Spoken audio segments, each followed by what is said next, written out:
No, he may be. I don't know. Oh, goodness. Nah, I just got off of work. The other kind of drunk. I think we're live, fellas. Oh, you surprised us. Yeah, I did. I got you. You wasn't expecting it. Not at all.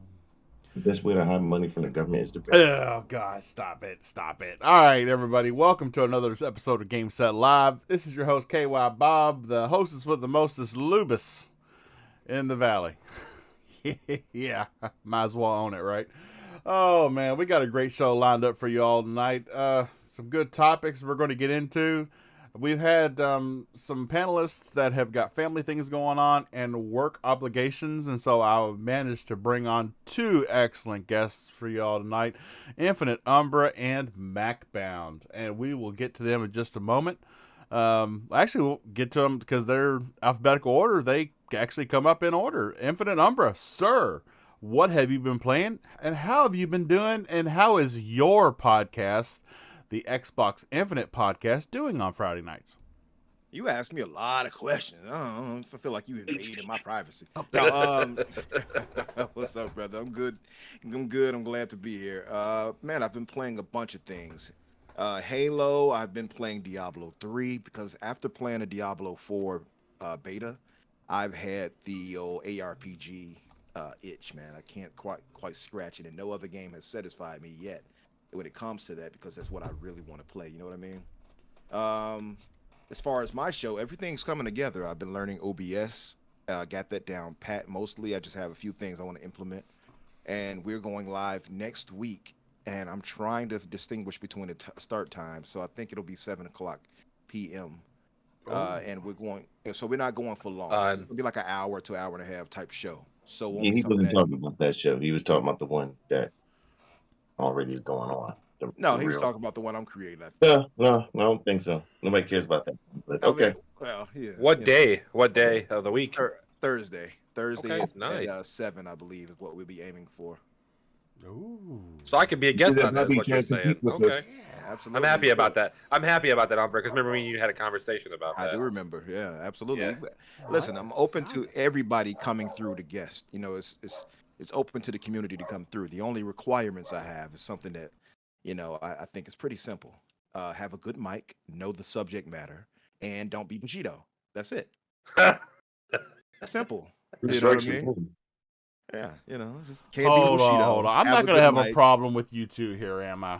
Oh, come on. We're the best of friends. What are you talking about? I just don't want him on the podcast. That's Guys, all. you got my dogs barking in the background and everything. They're all upset. They just want you all to... Can't we just be friends? Can't we all just get along? Yeah. Why can't we be friends? Oh, man. And I look forward to that podcast, sir, because... I appreciate it. 7:00 slot on Thursdays. You've got there's a new Tough RPG What podcast that just started up. Yeah, don't watch that one though. And then you got Mavs PM and the PM. Shout out to Fun Speculation and Caitlin. Much love to Mav and Pong, but you know, don't watch them either. Support me only. All right, you heard it here first. Yeah, and by the way, I'm going to link my channel so you all can feel free to, you know what I mean, go there and subscribe right now. All right. Why not? Mm-hmm. Right now. Okay. Right now. Right now. I like the sound of that. Mr. Macbound, sir. Last minute entry, scrambling around, and, well, I'm glad we got you, sir. What have you been playing? I saw you were on Steam right before the show, and how have you been? I am good. Yeah, I was on Steam. I was looking to see if they had Fallout 4 on the Game of the Year edition on sale again, because I didn't buy it last time by mistake, but they do not have it, unfortunately, because I'm pissed off. And I've been pretty good. No baby tonight, so that's kind of the reason why it was easier to jump on and not have to think twice about it. He's at his aunt's house for the night because she wanted to watch him, so I have some free time here. So Nice. Definitely would like to do a podcast. So that's why I think I said yes in probably about 30 seconds after you sent it. So it was pretty easy to ask. So Awesome. Well, I'm glad we got you, brother. Thank you. Mr. Bushido, sir, what have you been playing? Actually, I know what you've been playing. I've been stalking you on Xbox Live. But how have you been?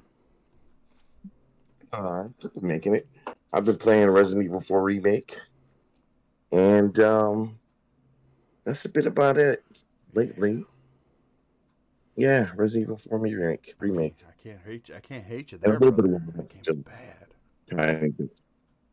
Game is awesome. I'm sure he's struggling in it. Maybe we can give you a simpler game to play. It's Somewhere got down 3 the road. different difficulty levels. I mean, shit. He needs super easy. Oh, at this God. point. Is that possible? He can't die. He just cannot die. Just All right. Leon must live mode. Yeah. He's on on, rubber develop- that you he's could on have developer mode. He made developer mode his specialty. So Developer. Oh, God. You guys are killing me. Absolutely killing me. Mr. You- Mr. Noof Nukem, sir. What have you been playing up there in good old Canada, and how have you been? Boom, boom, kaboom! Yeah, I've been playing with myself up here in Canada. No, it's all good. I've been playing some video games. I was back into Horizon Call of the Mountain the other night on my PlayStation VR. I've been playing, just finished off Resident Evil 2, the remake, trying to get back into the Resident Evil franchise before I pick up this incredible game that you have on the screen. But I'm kind of waiting for a price drop on that. So we'll see. I'm going to go through number 2, get through number 3. And then pick up number 4 here down the road, I'm sure. But outside of that, like I said, the backlog is big. And hopefully I can get to more games here soon. But that's just a taste of what I've been up to. And hopefully if anybody's around tomorrow, I'm hoping to get a Call of Duty private match thing going in the afternoon tomorrow if anybody's around. So, yeah, it's Good Friday. So people should technically be off for the most part. Yeah, if you're interested in joining me, let me know. I'm looking at aiming for about... I guess it's 3 p.m. Eastern, which would be 1 p.m. Mountain Time. Unless you work sign for me one up. of those employers that likes to crap on Christian values, you should be off. Correct. Oh, that's just about everybody nowadays, isn't it? Yeah. It's sad. Yeah, right. Oh man. And so KY Bob here. I've been playing what you see on screen, Resident Evil 4. I consider myself somewhat of an expert at this game. I did all 3 major accomplishments on the GameCube version way back when. That is, I S leveled every mission, every chapter. I beat it on what is it, the highest difficulty? I can't remember what it is now. It's Nightmare, isn't it? Something like that. yeah. Yep. Because after you S every level, you get the option to get the infinite rocket launcher, which is the rocket launcher that you buy from the vendor before you S every chapter is only a one-shot deal. It disappears after you shoot it the first time. But if you S every chapter, you get it infinitely. And it makes going through it at the highest difficulty that much more fun. Yeah. Mm-hmm. But yeah, you'll see. I hate to tout myself, but I'm pretty badass at this game. PC, you playing PC, Bobby? What? No, I'm playing on the Xbox Series X, sir. I assumed that you were playing on PC with mods and everything, so I wasn't sure. So I had to ask, Oh, damn it. Why's there always got to be a hater in the group? I just asked a question. Just one. I didn't even put like. All right. Well, shout out to those in the chat. We got Drawn TJ Palpatine stopping by. Oh, it's great to see you all. RPG what? I am guessing that is Zimmy Games because that is his new channel. Gimme, Zimmy. Yeah.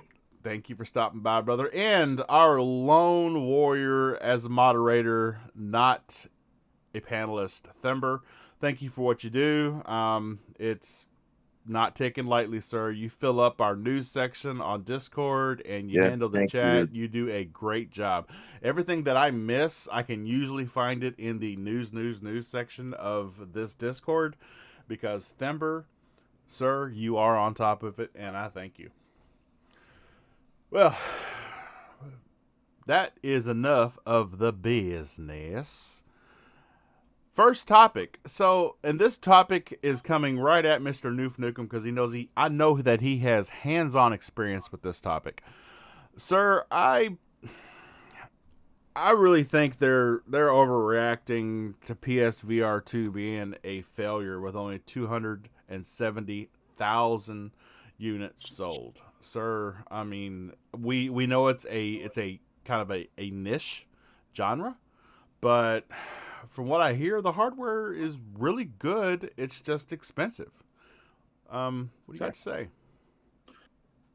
Look, bottom line, there isn't a ton of PlayStation 5s out there yet, first and foremost. Second of all, yes, the device is pricey. I think it's, like, despite the tech, yes, I do think it's a little bit overpriced per se. Like, I was hoping and expecting we're kind of come in under that, at least less than the console or a little closer to that price range, and they kind of went above, and I was just a little bit shocked. I mean, theoretically, we saw that the Meta Quest boosted the cost of their consoles up too. So just with COVID and everything else, there was a whole lot of factors in it that could contribute to it. But look, at the end of the day, we also know that Sony doesn't mind taking people to the cleaners, right? Call a spade. So, but price aside, obviously that's going to be one of the biggest downfalls. It's a big detractor. But the thing is, the haters are going to hate. There's people that hated PSVR 1. A lot of people hate that for no effing reason, which this is the one that drives me the most. If it's just not for you, fine. Like, you don't get excited about it, great. But the people that have never played it, never tried it, and vehemently shit on it constantly, that's the stuff that drives me nuts, because honestly, you have to play VR. You need to experience it firsthand. And this one in particular might change your mind. It's far superior to the original PSVR. It's better than the Meta Quest. The motion tracking and everything is great. And yes, it's tethered, and that's one of the other reasons that people keep shitting on it for. But look, I've been playing it a bunch, and I've had no issues with the cords. Unless you're like doing pirouettes or some freaking thing in your freaking living room or something like that, or you're going around like a nut job, you shouldn't be tripping up or having issues with one little cord. It's attached fairly well, and the headset is light. Like I said, it's efficient. It's actually a lot lighter than the Meta because it doesn't have the self-contained processors in the lenses. It fits really comfortably. It's got great block out, so like you don't get light seeping through the sides or anything like that. And I also love one thing that it has, like quality of life features. It has a little video pass-through. There's a little button on the right-hand side. So like if you want to look in your room, but you don't want to have to take your headset constantly on and off, like if somebody's talking to you or you got to grab something, you press this button and basically the VR goes into like this black and white where you can see your entire living room, whatever the hell is around you kind of thing, right? So look, like I said, are the numbers less than what Sony had projected or would like? Absolutely. There's no denying. But we also saw that, even with the PlayStation VR, the first headset was pretty pricey, and that took a long time before it started to roll. If anybody remembers correctly, it wasn't until they did the revised version of the PSVR 1, and they bundled it with some games, and they dropped the price. They had a few sales on that unit after, like I think it was probably in its second year or something like that. And it started to gain a little momentum. And I applaud Sony that, unlike the Vita and other devices that Sony has pretty much dropped right out the gate, at least with the VR, they have supported it pretty well. Like the original VR had plenty of support, both first party and third party. And I enjoyed a lot of the games. Yeah, that's the other detractor with VR too. There's legitimately some games, and there's a lot of games that feel no more than tech demos or experiences. Horizon Call of the Mountain, for example. I think it is great. I do like it a lot, and it shows tons of potential for where this unit could go. But the downside with that game that I've seen so far is it's too much climbing. It's too much repetition. There's not as much exploration, so it has a lot of some of the special stuff that makes the Horizon franchise great, and it has some great battles with, the Watchers and the Razorbacks and all of the rest of the stuff that you get from that franchise, and the shooting mechanics are absolutely phenomenal with the bows and stuff. But the game's a little repetitious again. So at the end of the day, you play like about an hour, you kind of feel like you've almost played the entire game essentially, because those will just like climb up a mountain, climb across a rope, fight at something, move on to the next area, so on and so forth, get a new device, move on. But look, at the end of the day, I'll leave it here. I think the unit will pick up steam as PlayStations get out there, more people buy them, and you're starting to see that now where there's a lot of PS5 starting to make it into stores, and the numbers start climbing, and perhaps we are going to see a drop. Sony may have no other choice but to drop it down and make it a little bit more attractive because again, when you have a add-on accessory that's costing as much as the console itself, pretty much it's a tough sell for a lot of people. And again, you got to be invested in the VR environment. You got to believe in it, and I firmly do. But I'm not here to change people's minds. I say give it a try at least. I think if you're going to start out, go with something that at least appeals to your interest. Like, so try to pick something in a game that you think you'd at least like to try. Like, I can tell you that Gran Turismo 7 in VR, it's a good game on its own, but in VR it becomes an incredible game. It's an experience that just honestly it's almost a must buy kind of thing. And the fact that like I already had the game and I got the VR mode for free, that was a bonus. Like, there was no extra charge, oddly enough. But it's pretty amazing. Like I said, I've loved every minute of it. I wish more people would jump on board and give it a chance. Everybody comes down to a lot of it's about because Xbox doesn't have it. Well, Xbox is doing their own thing. And I totally understand why Xbox is more reluctant to jump into this space because they've had some trouble in the past with Kinect. And I think, well, they're still trying to sell consoles and sell games and sell their subscription services. I think it's a finer line for them to tread where Sony's already dipped their toes in the water, right? So they're already kind of ahead of the game. I never understood why Xbox didn't at least sub-license out a third-party headset and then get some support. Even if they didn't build any of their own games, there should be enough support to bring over a lot of these titles, as we saw at PSVR 2, where we saw a lot of the meta games, the games that were out on the meta, come over to PSVR 2, but they got an enhanced version. So there's that. But look, last sentence. Yeah, the sales they're definitely less, but it's not off to think about it. Like, it's only a month and it's almost at like it's nearly 300,000, like 280,000. Call even it out, right? Think about it. In a month, that's pretty damn good for a device that's as expensive as it is. Also if they make it run with PCs and stuff too down in the future, and that might be an option as well to sell it to more of the PC oriented crowd, that could be a bonus. But as it is, it's a modest success so far, but I think, like I said, it's hard to gauge because, again, we're in a recession, essentially. People have less money. The machine's costly, and we're coming out of COVID stuff and everything else. There's a lot of factors shooting against it, so you just got to keep all that in mind. But I'm loving it. Wish more people would get on board and go from there. I mean, if I could afford it, I'd get it. I enjoyed the limited time that I've had with some of Valve's hardware that some other family members have. I definitely can say if you're fat like I am, and Beat Saber is fun, but it will wear you out. But Yeah. like experiences like that, I did enjoy the experiences that I had. Now, I think that it's something that I would come home even every other day and throw a headset on? And I don't know. I've not really had. I think I would really need like an adventure type RPG type game in VR to really capture me like that. Right now, I do consume it as a niche type of platform, and I wish that they offered something like that on the other side of the aisle. I think it would be very easy to just sign an agreement, a partnership with somebody, not really have to go through all the research and development to get something off the ground. Because I think like Halo in VR could be really cool. Gears in VR could be even better. So yeah, I agree with you, Noof. I don't think that's a total failure. But I think in comparisons to all the other VR headsets, all the other platforms that have, I think, not counting PSVR 2, we're probably looking at 12.5 million units of the other competitors selling in the VR space. They're definitely at the bottom. Yeah, but but just keep in mind with like, so you take Oculus Quest 2 or whatever, right?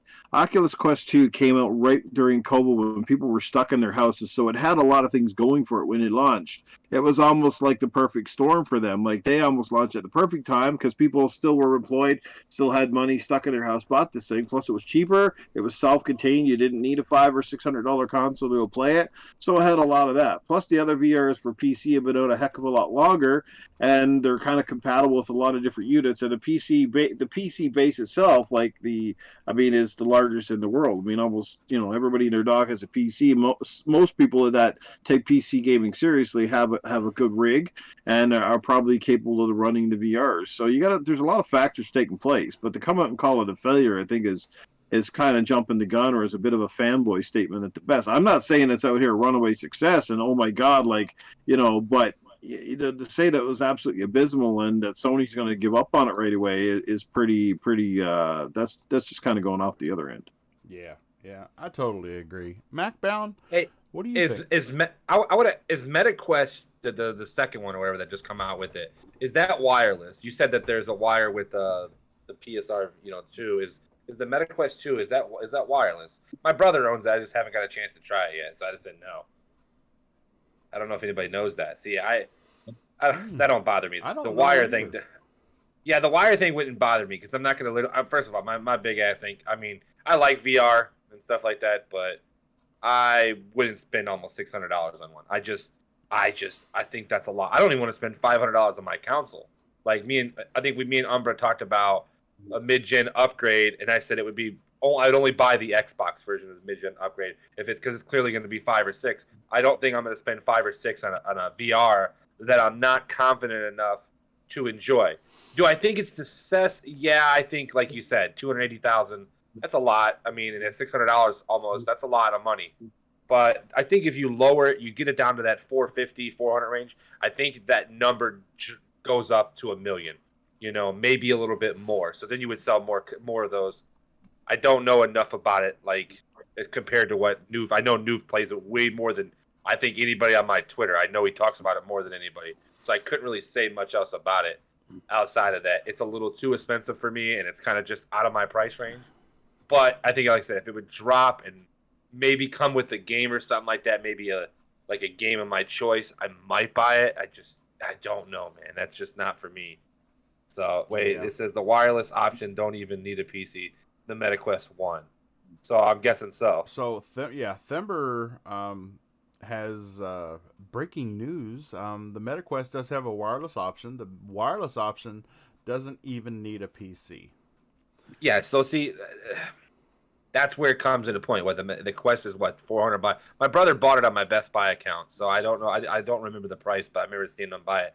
I mean, wireless, people with something like that, all it does is take one person to trip up. I don't know. That's just, there's a lot to it. Yeah, but if you think back to the really early VR headsets, you had sometimes 2 or 3 cables. 300. Yeah, there was 3/4. I remember watching a certain YouTuber. I'm not going to say his name because it just is what it is. Yeah. I watched him play it in a big room with a green screen in the background, and he had a bunch of 3 or 4 wires connected to him. But this is beginning pre-out before he even sold in the stores, Right. And I'm like, wow, that's a lot of wires. Are we trying to be a robot here? Clearly one wire compared to 3 or 4 is a little bit different, So. Yeah, the more wires and where the wires are placed into the headset can make a big difference whether or not it pulls you in or out of the experience. And for what I've seen, correct me if I'm wrong, Noof, but you've just got a USB-C on. That's correct. Yeah, that's it.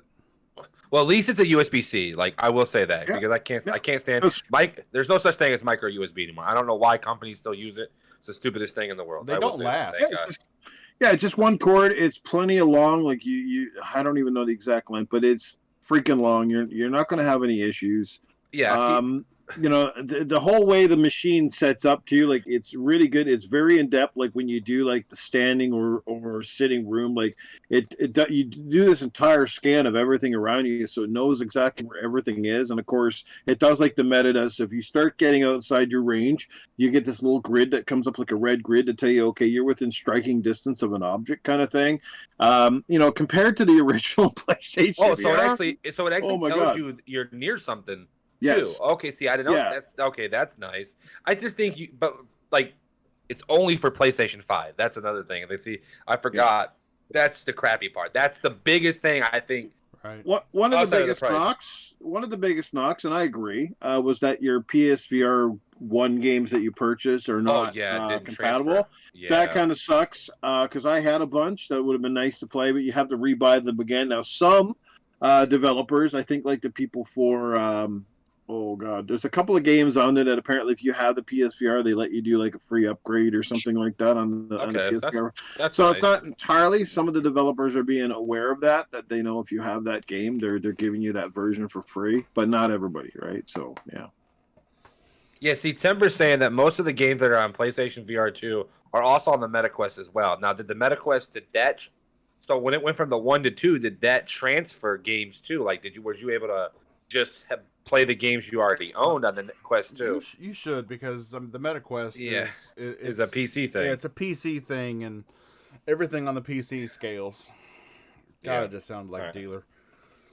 Yeah. Well, the biggest unsung improvement too with PlayStation VR, more in the headset, is just the fact that they finally have good freaking controllers, okay? Because that was one of the biggest flaws with the first headset outside of the wires, was the fact that they used that archaic freaking, what do you call them? Was it the PlayStation dildo sticks or the old PlayStation Move controllers, which are absolutely horrendous? I don't know how many times you had to rate those freaking things back in the day, but they were reliant on the PlayStation camera. That was another thing. You had to have the actual camera for that thing to sense stuff. So your room sensory stuff was way more limited, and your hands would kind of get out of space. You'd be trying to like shoot something, all of a sudden your hands were kind of going wonky. This one is far more accurate. Doesn't mean that it's 100%, but I mean, I've played enough of it to tell you that it's pretty damn right on the money all the time.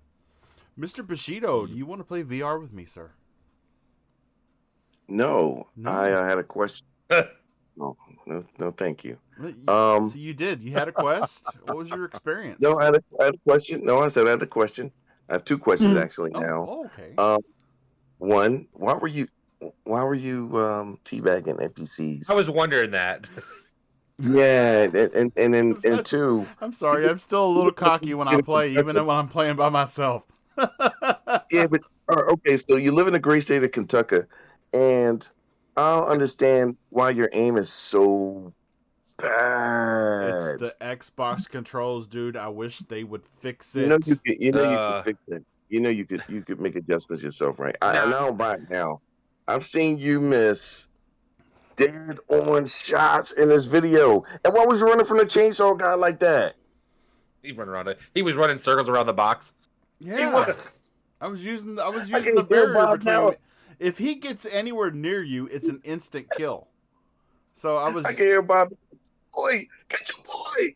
That's all he was doing, running around that box. And I'm like, Bob, just shoot him. And then when he was on the ground, Bob was too scared to go knife him. There's a method to my madness.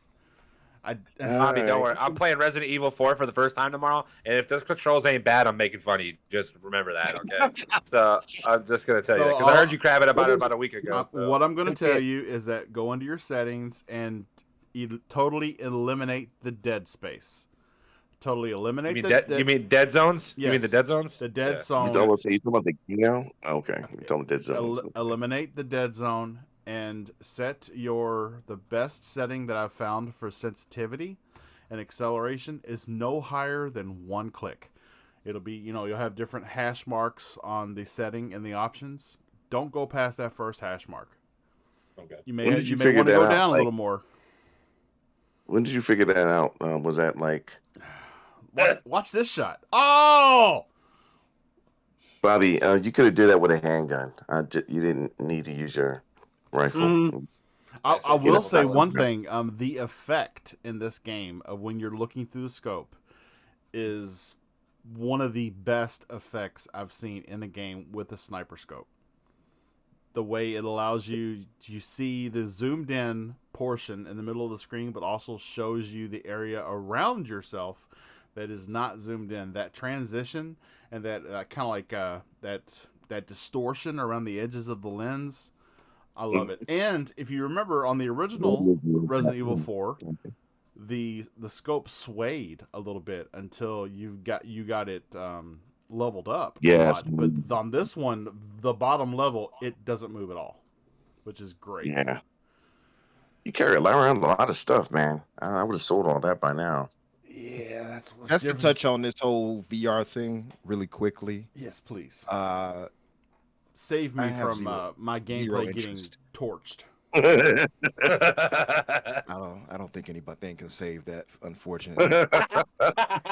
But yeah, I have zero interest in VR. It just does nothing for me. And like I've said before, and I know it's funny to say, but this is just how I see it. It'll have to be something that's like Ready Player One level before I'm like, yeah, I want to get into that.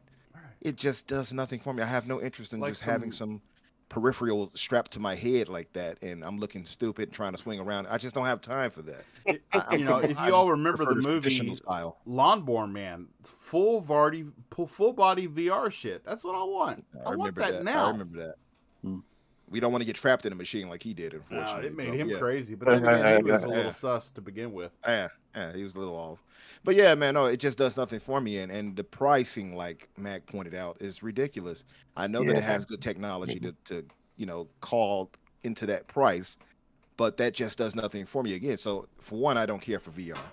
I'm more of a traditional style gamer. Give me the controller in my hand. That's one. Two, the pricing doesn't help. But I get it because of the technology inside, right? Thank you, Jedi Knight Peter in the chat. Sorry, Umbra. You're good. He's But saving the me. thing is, he said the game is awesome, not your gameplay, just to be clear. He just said the controls are a bit fucked. Thank you very much. Oh, okay. Well, that didn't mean that you're doing well. It was just saying the controls. Anyway, no, but yeah, it just does nothing. I thought you started teabagging the thing right there. Didn't it look like you did? He did. He's been teabagging. He's been teabagging. I may have You know been what it is? showing off because I knew I was capturing gameplay. Okay, sue me. I think I know why he only teabags AI guys, because when we play Halo, he doesn't get many kills, so he's got to do it against the AI. That hurts. sense. That hurts, Makes man. sense. I love you, Bobby. I love you, Bobby. To be fair, nobody really does get many kills when you play it with them, Mac. So to be fair. Yeah. I mean, I did ninja you. Remember, I ninja'd you that I never updated. By the way, that reminds me. That reminds me of something. Okay, go ahead. I did ninja Umbra the other day. Oh, don't tell anybody about that. I want to make sure Why everybody. you want to bring that up? I didn't upload it, but now I think I might do that on my spare time. No, don't tonight. do that. Okay. So I already disowned Truly. I'm not trying to disown Yo, you. Truly did say my name first in the I chat. saw I it. want to put that out there. Not only did he say your name first, he basically said, well, everybody else is whatever. I'm like, oh. Yeah, no. You are no longer my family member. Yeah, You outta here. he came from Macbound. That's what it said. Yeah. That's my boy Truly right there. Yeah, he can stay your boy because he's over That's my with us. that's my nephew actually. Yeah, keep him. I hope you raise him good. But no. But seriously, on the VR thing, like, listen, for those who care for it, it's an enthusiast kind of device, right? Absolutely. And no, it just doesn't do anything for me. I'm not a VR enthusiast, and from what I've seen of it, like, I see gameplay of games like the Horizon, Call of the Mountain, and thing, and I'm like, that looks so uninspired to me. Like, you're just picking up objects and like, oh, I'll color them. Oh, I'll throw this right here, or I'll set this down. It's like, no, I need real gameplay elements. I mean, I could literally just go pick up a cup and put it down if that's going to be what I enjoy in life. You know what I mean? That does nothing for me. That's not real gameplay. Well, let me ask you this. Have you tried a VR, though? Have you tried a legitimate VR? I haven't tried any of the newer ones, so I can't really comment on it. I can only say by what I've seen. The thing you don't ever get by watching any video is you never get the sense of actual immersion and how cool it is to see the sense of scale. Like, for example, if you are afraid of heights, you will feel that fear of heights because you are literally hanging off a cliff and it looks like you're hundreds of feet up in the air. And that's something, again, I can tell you all night, but it translates to how you would think it would translate. You know, if you've ever been up in a what do you call on a roller coaster before. When you're playing a roller coaster game in VR, it's legitimately like being on a real roller coaster. It's Really? just like being there. I don't Like know. you get that sense of oh man, I'm telling That you, you can sense get of inertia and all you that. can I get doubt nausea. The whole you can get. Oh yes, you can. See, you get Trust me, nausea bro. in general though, just because it's motion sickness. That's why Oh, most people get sick when they it's play it. crazy. It's Yeah, Maybe I I could don't think maybe I could like clear it up a little bit more for the way Umbra's saying it, because I feel the same way. It's it doesn't feel like the gameplay that you want to play. First of all, the games are short, and that's not the style I want to play when it comes to playing a story-driven game or whatever. Because you're 100% right. It is a niche thing. It is for an enthusiast. Outside of that, like for me, I'd rather see Xbox work on getting their games right and getting AAA games out on time and getting games over 80 Metacritic and things like that. Not that I care about Metacritic, but what I mean is like critically acclaimed good games. Instead of working on that, you work on that down the line when the technology gets better. Let's let everybody else develop it, and we'll keep to the traditional style of gameplay for now for us. But it doesn't really appeal to me either. It would really have to get to, like Umber said, that Ready Player One style of gameplay, it or have to be that level better of it. games, or Yeah, just better I'm a little games. into it. But the thing is, too, even beyond all of that, like I've said, it's an enthusiast device. But at that pricing, and for whatever you get out of it, it just doesn't do anything for me. Then the motion sickness you would get, because that's what you were saying, Noof. Like you'll feel sick and all that. Yeah, because nauseous. But that's not a device of the inertia you'll feel off a roller coaster. That's because of the motion sickness that you'll get. That's what causes the nauseousness. I mean, I saw Fonz talking about it and how he put the game on and was playing something for like a few minutes and already was sick. Like well, it depends. just not It's something I care for. that's on a case by case basis. Now, That's Well, they have true. that. It's true. Here's a couple scenarios, right? I mean, obviously you're enclosed too, like especially if you're in a very hot room and you got this thing strapped to your face, it's going to feel even worse. You know what I mean? Yeah. And the original VR suffered from the fact that it had a narrower field of view, plus it also didn't have the clarity of the lenses weren't very good. For the most part. So you constantly were almost like fighting with your original vision. Do you know what I mean? It was almost like you put this thing I on do. and you go, I do. am I You have to am get I the point, going yeah. fucking blind or It looked is my more muddy, vision you're screwed saying. up? Yeah. Yeah. This one is far better, even though it's not perfect, but it is Mhm. far better. It's less screen door effect, all that sort of stuff. And those are all contributing factors. And again, it's on a case by case basis. Depends on which game you're playing and how they've implemented the camera movement, right? It's even like even if you're playing like a regular video game, for example, you move the camera around sometimes too fast, you can almost feel like, oh my god, you know what I mean? It messes with you, but it's worse in VR if you don't navigate some of those things. And it's getting better, and it will continue to get better. Most games are pretty good. Like I said, Gran Turismo, for example, works perfectly because for the most part, your vision is locked into a centered view, and the only time you're really skewing is when you're looking Look to the side to side. Yeah. The roller coaster stuff again is for the most part the same, except there's times when it does, like when you kind of you kind of do the loopy loopy stuff, and then it's like, ooh, it kind of just throws you for a ride. So, like I said, I could sit here all night, man, but it's just it's an experience So- like nothing else. I want The thing to. is, for me, I get you, but I'll just say it's a limited experience. It's not. It's just not Yeah, something sure. that I would want to spend all of that money on to really invest in it. For me, like Mac pointed out too, because me and him were talking about the next gen or the mid gen refreshes rather. And yeah, I could see myself spending money for that because I know that the games I'm going to get out of it are going to look better. They're going to perform better. I'm going to get value out of that in the long run. I've seen other people who talk about Like- playing VR, and they are very limited with how long they even play the thing. I'm talking about diehard PlayStation fans. I've been on a Weapon Wheel podcast a few times, and I'll talk with BG and the boys there. And even with them, it's like, yeah, it's very limited. It can't play it for long. If I have to have those type of restrictions on me, what's the use of me playing something like that? That's Right. my feeling. That's fair enough. But again, like even an experience like this Resident Evil, right? So Bob, how do you reload your gun in this game, right? You press one button, right? Yes. Right. You know how you reload that gun in VR? You literally reach up to your holster, you pull out the ammo, you have to basically pull back the lever, take the actual clip out, shove it back in, and then cock the bullets into the chamber. That's literally how you do it in Resident Evil on VR. It's insane. So you can imagine the the extra level of tension when you're really trying to reload a gun, almost in a real life fashion, as opposed to just press a button and let them go through the animation. That's the kind of shit that makes like immersion on another level. So, the original Resident Evil 4, though, you did not reload your gun just by hitting my one button, though. You had to aim and then hit X.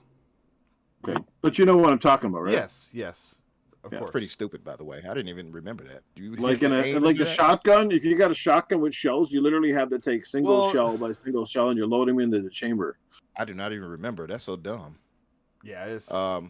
Yeah. So I want to end this topic with just one statement, and it's a question.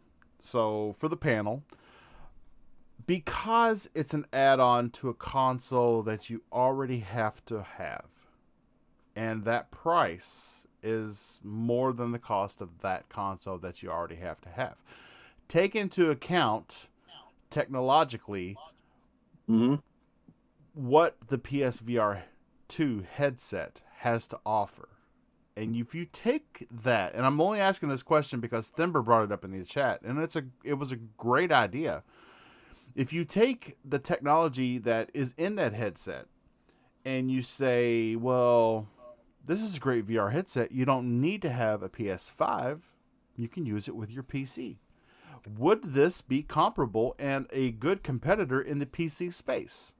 Yes. Are we only Yeah. I think so. dooming and are we only damning this headset because it's an add-on to a console Yes. you already have to buy? Because it's limited and everything else. It's limited, plus it costs more than the console. Like it's Correct. Imagine buying a VR that costs more than a $2,000 PC. That's Yeah. naturally what it's like. What are you thinking? Like Yeah. that. I get. Listen, Noob. I will give Noob credit. He is literally the only person that are all my friends that shows the biggest love for VR. I can't be mad at man saying that. I just not like $600.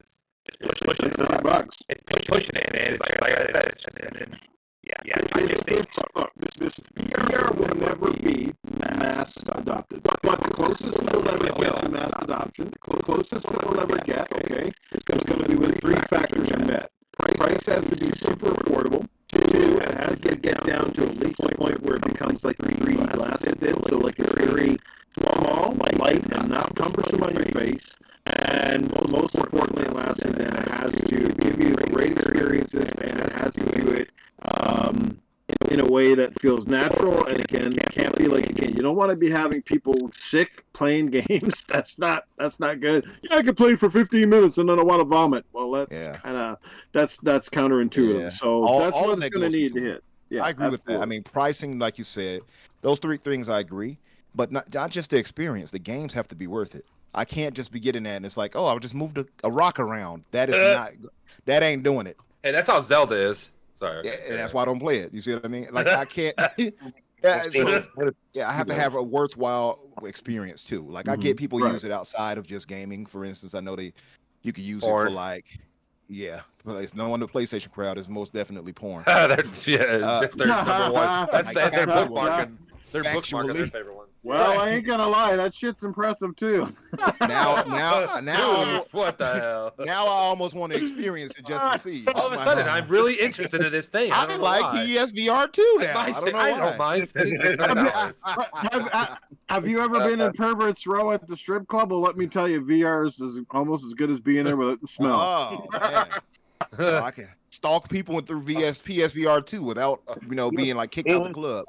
Let me ask you, Noof, does the water of the squirts get to your face when you're playing? Does it really feel like that's actually happening in the video? The water, huh? The water. It could be mistaken for sweat running down my head. I don't recall any water. Hey, it's just like the shake weight in South Park. It's gotta cool you off after your workout. yeah, pretty much. But let's just say when she opens the glory hole. Oh no. Oh, okay. Next topic now. Yes, Front row seats, baby. Front row seats. Look, shout out. Maybe we have to like elevate the experience by getting some type of device to use on ourselves during the PSVR 2. Maybe that'll help, like take it to the next level. Yeah. You know what I mean? I don't know. Something with suction on it. I don't know. But yeah. Oh, and just for clarity, you can't do porn on PSVR 2, okay? You can't. okay. No. Oh, I'm Oh, not sold no more. No more, not buying. Never buying it. Yep.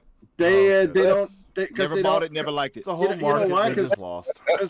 Because they don't have the internet interface like the PS4 had. That's how you'd get on there is through the internet, right? By using the Internet Explorer or whatever it was, the right, interface. yeah. They don't have that shit on PS5 I anymore. was already negative against it. You just like killed Just- it. I just killed a sale. Hold on. Did you just say? Wait. Did you just say Internet Explorer was on the PlayStation 4? You said- No.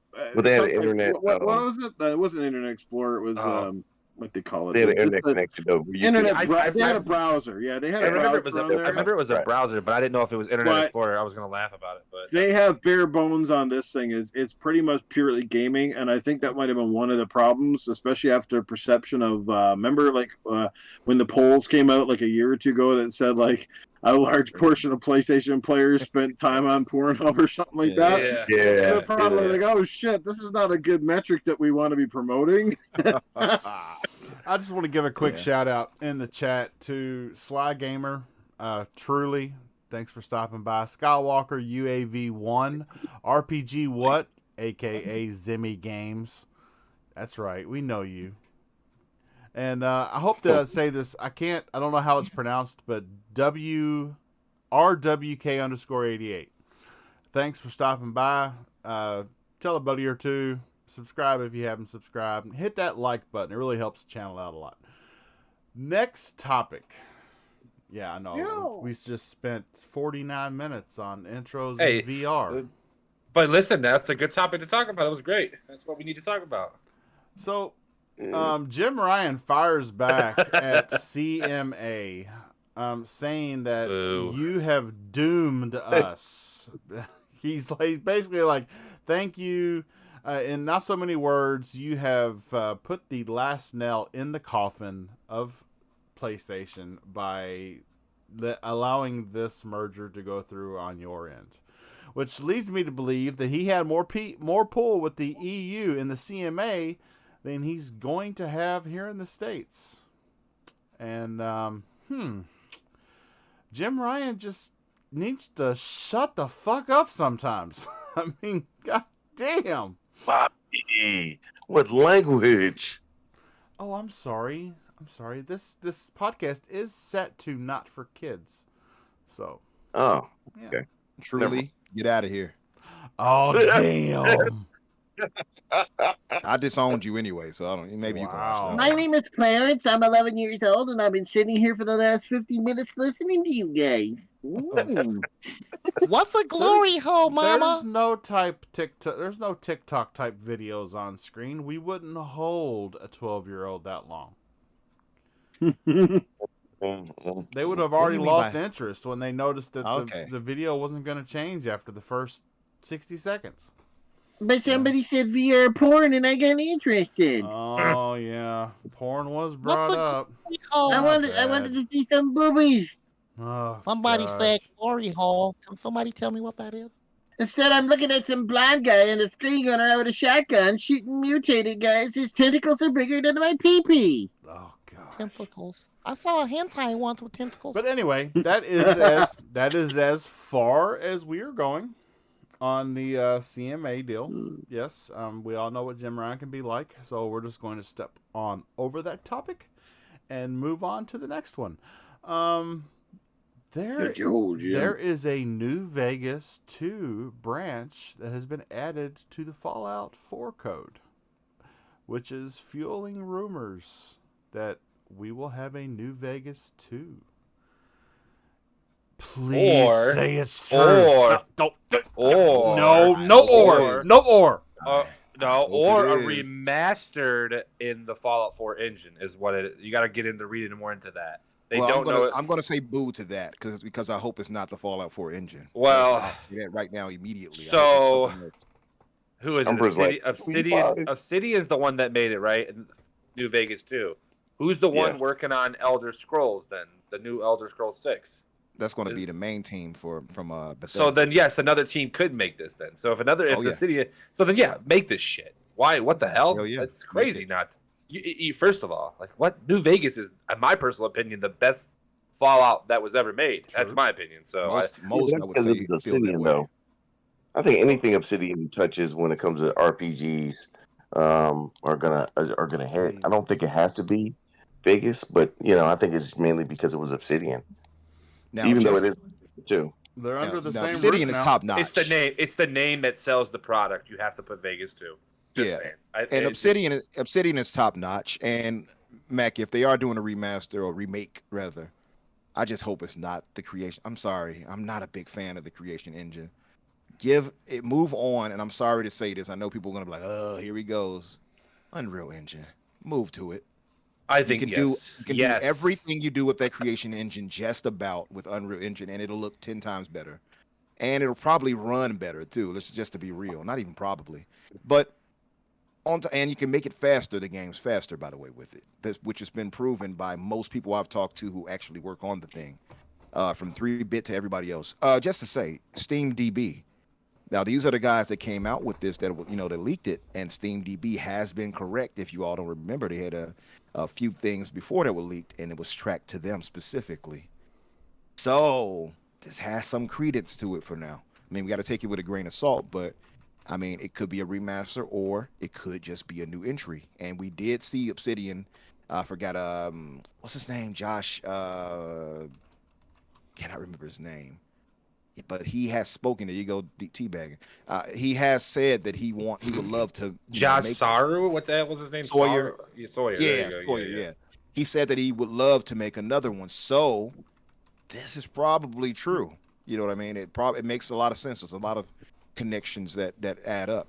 And the old saying is where smoke there's fire. So that could be the case. I hope it is. But if it was to be a remaster or remake, I think that would be smart too. In fact, I think they should do all of their games over remake. Well, did it? So when Obsidian, the last game they made before the big Inquisition and all that for Bethesda was Pillars of Eternal. Yes, excuse me. Was Pillars of Eternal 2, right? So after that, I heard they were switching engines to the Unreal Engine 4 engine. So now we're at 5. So they might be doing the Unreal Engine 5 and Unreal Engine 5. So It's I don't possible. see. So I think it's possible. Yeah, I mean, they already said that they switched to it for any future products because they want to make it where it's easy to get games going.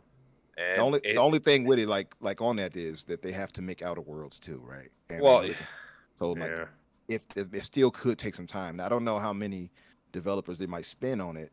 So it's possible they could have 5 years. A small team on it to do incubation, and then once the main team finishes up with Outer Worlds 2, they can jump on that too and get it right and fully developed production into it rather. But yeah, so I don't know, but I would love it to be true.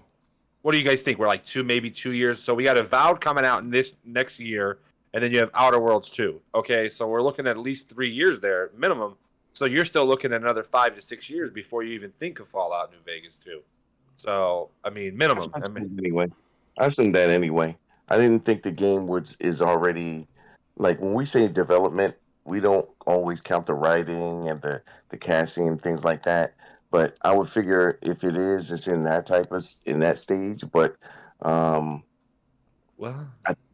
think the time frame we're looking at probably about 5 years. Well, I would love to see UE5 though.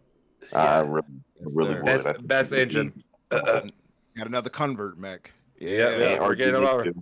Yeah, I've already been. Hold on, I've been already in there, brother. I can't wait for Gear 6 to see what it looks like. I'm being serious. I cannot wait. I'm sure it's gonna. You said Creation Engine. Isn't that what they used on RE4? No. That's the RE engine, but the Creation Engine is what they're using right now, for instance, with Starfield. Oh, And, yeah, right. Starfield doesn't look that's bad. That's why I got right? it mixed up, because Starfield is new. So- and, yeah. Yeah. So And yeah, it doesn't so- look bad. It looks still decent, right? It just doesn't look next gen necessarily. Right. Not Yeah, only so- that, but it may not. I mean, so it may not look next gen, but you're also going to run into a lot of with a dated engine. No matter how much it's been updated, if it's not been redone from the ground up, it's going to be a very fine line as to how much you have to sacrifice to get the frame rate that makes your customers happy. And I think, So yeah, go ahead. So all the companies that they bought, Bethesda, any team that was a part of that, and developing team was a part of that. So they were developing a game at the time. They used the same engine, right? So they used the Onyx engine, just like Starfield was being developed, quote unquote, for the PlayStation, as they would all say in Crybaby about. So they use that engine. They're going to still use that engine because they can't just drop that and it would take a lot of effort and money to do that. So they just kept it. Now all of the games they said in the long run will be on most likely the Unreal Engine. Almost every team they're going to use, or in Bethesda, are going to be using the Unreal Engine. Like they were using the Onyx engine for other games that are in the past, which is a pretty good engine, but it's a basic engine. So clearly that's the thing. So that's another thing why it's taken so long for like Starfield. Clearly it's going to be on that engine, and why we're not having any game within the last 3 years that has come out has not had Unreal because they haven't got to that point yet. Just now to say, by the way, they're getting there. Sorry, Mac, but I was just going to say, just to say, if they are doing a remake or a remaster, obviously the time of them getting that game out would be drastically cut because the game is made. All they have to do is, give us better visuals, better performance. So there is a possibility if it's the remake, I could see it maybe within 2 or 3 years. And like I'd say I said 2 years. December in the Maybe chat, 2. a remaster of the original New Vegas, I would welcome that because I went back and played New Vegas in the last several months because of how much I enjoyed the game. And from stepping from this generation back into that one, yes, it doesn't take anything away from the game, but it does kind of constantly remind you as what generation you're playing in. And I would love to see that get not even an RE4 treatment, but I would love to see that. Just what's a good game that has been remastered, not really reworked, but just remastered to be Mass Effect trilogy. Yeah, exactly. Exactly. Give it that treatment. I would love that. That would be do the whole amazing. thing, Bob. I'll go further than that. Go do the whole thing. Do Fallout 3, 4, and New Vegas. Yeah, What about 76? Do we even want to touch that one? Well, 76 is improved, right? Yeah. I haven't played it, but from everybody who I've seen play it, they've said it's gotten dramatically better. Like I know Mr. Inferno plays it. Yeah, right. So I haven't gotten into it because I just don't care for like MMOs in that way. But I've heard nothing but positives on how it's improved from what it used to be. But I was just saying, like, imagine them doing a remaster or remake of 3, 4, and New Vegas, and that launching into Game Pass. I would love that. That would be stellar right there. Yeah, the Fallout, the Fallout collection. You know what I mean? Demon Souls. I know that's gonna reach though, but I wish they would redo it. Was that a remake or was that a remaster? That was a remake. That was a remake. Okay, so no, that couldn't count as it. Yeah. But look how drastically better that looked and played and compared. You know what I mean? Like, they should definitely go that route, in my opinion. Yeah, God, that was what was that? What was the name of the card game you could play in that? Was it? Is it Caravan? I don't remember. Contraband? No, there was a special card game that had rules that were made just for that game. I want to say it was called Caravan, but I could be wrong. I don't remember. Yeah, I used to sit and play that. That was the only multiplayer that you could actually join card games with your friends. You couldn't play the story with your friends, but you could play cards with your friends in the casino, and it was that game. What about Alan Wake that just got remastered not long ago too? That's another good one that was a very good remaster. Good. Yeah, I didn't think it was great though. I thought it was good. Yeah, but it's still good. I feel like it was good. All the Halos were remastered. If you naturally look at them, all the Halo Master Chief things were remastered. I mean, they never upgraded them, so they just got enhanced and made better frames and fixed a lot of the lighting work in those games. That's another. I mean, clearly I'm the biggest Halo fan here, so I mean there's a lot of games that's been great. Arkham series was remastered naturally. That was still good. Needed a little bit of fine tuning with the coloring afterwards, but remastering is a weird thing to say that nowadays because I'm gonna blame it on the Resident Evil and the Dead Space remakes because they just look so good. People think they're always gonna get those now.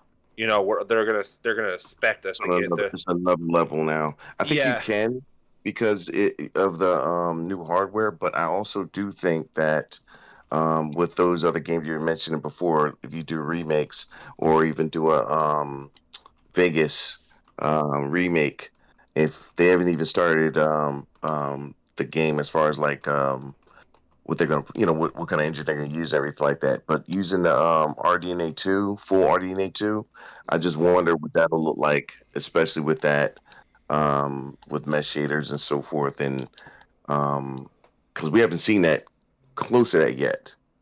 And most of the games we're playing now have already been in development, and so that's why we haven't seen that with any of the games we're playing now. So I'm interested to see with a lot of the brand newer games coming out, exactly what the scale and the look of the game will be, using all of that. Yeah, it would be very interesting to see what road they decide to go down, if that is in fact what it is a remaster or a remake. Which, I mean, if it's showing up in Fallout 4, I mean, that is probably the better Fallout engine. I don't know if that's what I would have chosen, but yeah, it could be interesting. I'd love to see it.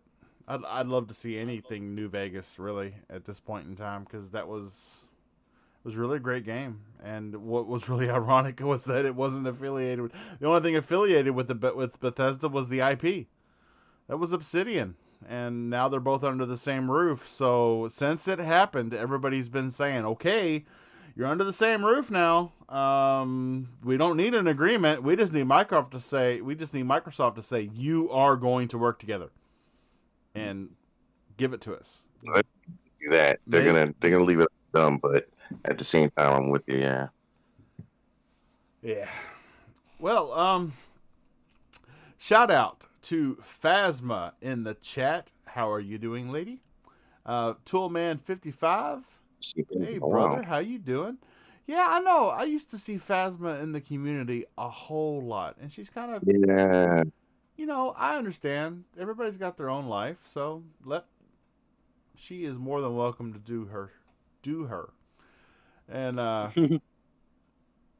next in the topic list, I'm going to direct this to our guest, Mr. Umbra. Sir, you brought up a topic in the green room. Sir, let's talk about that, sir. Yeah. I can see you don't check your text messages. He had to step away for a second. I'll bring up one because okay. Timber brought it up. Next in line, Mr. Macbound. Just remember, I was second on that. I'm very irritated.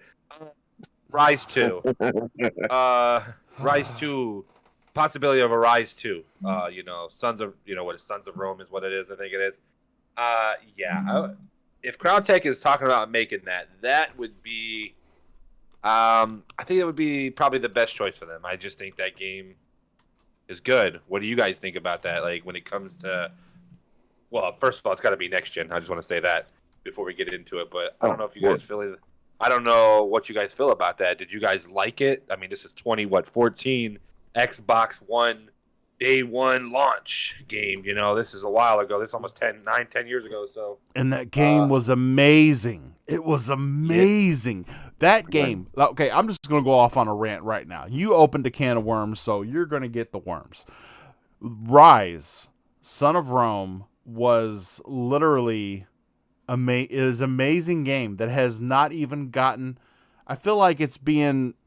It got locked away. It hasn't even got a second look. It hasn't been remastered, remade, hasn't been touched up. It doesn't even have FPS boost. They haven't touched that freaking game since it released. And I'm like, what the F are we doing? The game was amazing. Yeah. Yeah, I mean, man. I mean, yeah. It's easily one of the I put it in my top 10 Xbox One games with, a couple other like Quantum Break that we don't talk about. But like, it's clearly a top 10 graphical game I've ever seen. I don't care. And this is 9 years ago. If you don't think that, then go turn your fucking TV on, put it on 4K, put it on, I'm guessing 60 frames because they probably don't even run at that, and look at that game compared to God of War. If you put those games next to each other, God of War, we're talking about Ragnarok in 2022. That game looks better than games like that because they are similar games, but a little bit different when it comes, clearly one's about war and one's about freaking, I actually think they're both somewhere down the line of mythology and stuff like that. But I mean, different type of genre game when it comes to it, but they both look similar. And Rise can compare to that game 9 years later. I mean, that's crazy to think to even consider that a game that was probably started development in 2010, 2011. You know, that's crazy to put on a level to any game that I've ever played. Yeah, clearly there's a lot of games that are very good looking, like Witcher and Red Dead, but that game is just, oh man. And if we get a Rise 2 and they put the effort that they put into the first one, into the second one, I think they can half-ass it and it would still be better looking than most games out nowadays. Because that's how good looking it was. It's just amazing. I don't know. What do you think, Noof? What do you think about this? I don't know if you played it. Rise is incredible. Rise was the second game I had on my Xbox One, right next to Forza 5, and it was a mind-blowing experience. Yeah, was it perfect? No, but it took a lot of shit for a lot of stuff it should have never took a lot of shit for. People say, "Oh, it was all a quick." No, it wasn't quick time. They had this different type of combat, and you also have to remember the game was originally designed to be a Kinect showpiece title that got changed and sort of kind of remade for the Xbox One, but. The bottom line is, at the end of the day, the fact that people still talk about this game so far after the fact it's come out, people that have literally played it and played it with an objective eye instead of, trying to follow the trash and it didn't run at 1080p or whatever, that kind of crap that started when the generation came out. That was the only thing they had going for that argument, was because they were just like, man, we don't have this game on our plastic. The Xbox guys got it in there, and it looks phenomenal. And the fact that it still holds up against some of the best games today is a testament to the amazing talents at Crytek and the Cry engine. Unbelievable game. And a little known fact, did you guys know that the actor who did the voice acting and the visual portrayal of the main character in that game also was Elrond from the Horizon Forbidden West and other games? Really? Yeah, he's Elrond. Yes, that's the same actor. Go look at him. Yeah, wow. He plays Elrond. That's a little known fact. Just thought I'd toss it out there for shits and giggles. But no, the game was amazing. I would buy it wholeheartedly. If it gets I think it definitely deserves a sequel. But there's a lot of games out there that kind of fill that void. For Xbox, it was Rise: Son of Rome, and for the PlayStation, a game that took a lot of crap that should have got a lot more love and was kind of, I call it their version of Rise, and that was the one 1886, the Order 1886. Oh, so too short. That game was too short. It was so much like that. 5 hours. It was a 5-hour campaign, but looks like Gears of War. And that game was amazing. It did, awesome. Yeah. I thought you were going to say Resistance. Game. I want to see Resistance. I thought he was too. Yeah. God. Do y'all remember the ending of Rise when you're going down the hallway? I think his name was Nero, the guy you had to kill for the revenge of your family or whatever. Yeah. And you're going down and you're fighting all the guys. Boom, you're mashing them, boom, boom, and then you jump off that edge because he drops all his stuff and spears the dude like Goldberg back in 1995. Monday Night Raw, baby. I love it. But he spears. We're not that old. I forgot. I'm not that old. I don't remember that much. But anyway, Goldberg, and he spears him off into the thing, onto the sword, and he drops down. He still lives, but the guy is literally like halfway down the sword, like some Final Destination shit. It was freaking amazing, and it was just, oh man, it was, I don't know, man, it was awesome. I remember that game, buying it, and just loving it. Yeah, I loved it. It's one of those gems, right? And it just, unfortunately, it got caught up in the launch of the Xbox One. The cancer of the Xbox One launch has ruined two games that are beautiful between Quantum Break and multiple games. Well, Quantum Break, you got Rise, and you had what was that one by Insomniac? Sunset Overdrive. That's another one that got caught in it. Such a great. All three of those games are great. Love Sunset, man. Sunset reminds me. Clearly, I know it's gonna sound obvious because if you played Spider-Man, it almost has a good feeling of the same thing how Spider-Man plays. Most definitely. Spider-Man basically is that game with fucking Spider-Man in a giant city where you're swinging more so than the climbing. Yeah, you're grinding on a fucking rail and swinging around, and the collectible. Oh man, Sunset was amazing. I know we're kind of getting off topic from Rise, but man, it's like such great games that just got launched with what was that? The DNC or DRC? What was that bullcrap? You always had to be. Yeah, DRM was the reason. Oh, I remember when it got announced. I went to GameStop like an hour after the show, and GameStop was like, "You're really gonna pre-order this already?" I said, "Yeah, I love my Xbox. I don't care about that. I'm always gonna play online anyway." And like people batched it for People GameStop didn't was even. very negative. 2 years afterwards, the guy goes, "You really bought an Xbox One? I thought you had to be online." I'm like, "No, they fixed that," and I didn't know they didn't fix it at the time, but I thought they did. So They fixed it before it even launched. did they? Okay, yeah, I couldn't remember what it was. Yeah, I couldn't remember. Yeah. Isn't that a shame that games like Rise and Sunset Overdrive and Quantum Break probably never got rid of light of the day on the sequel, but then again, a game like Death Stranding, it's a second game. Yeah, or we'll get. I like Last of Us, but I'm tired of the ninth remake. I don't want to see it no more. I gotta agree with you, Noof, because if you're not aware of the resolution that Rise Son of Rome plays in, it's only 900p, and we're talking about it was 900p, and to this day, I mean, it's still 900p, and you start it up on your 4K monitor. And the game looks amazing. It looks like it's in freaking 4K. It is beautiful. And this is back in the day when, the PS4 was touting everything at 1080p and the Xbox One was falling short, which was bad shortly after launch. 20p, yep. And it looked amazing. I still remember Destin holding that like scale when it showed 1080p and then 720p on Xbox side. Right? Look. It's like this: a good-looking girl in 4K is always going to be a lot better than an ugly-looking girl in. It's a good-looking girl in 780p is going to be better than an ugly-looking girl in 4K. You know what I mean? Yeah, no doubt. I mean, yeah, and the thing about it is, it's crazy. The game looked spectacular then; it still looks spectacular now.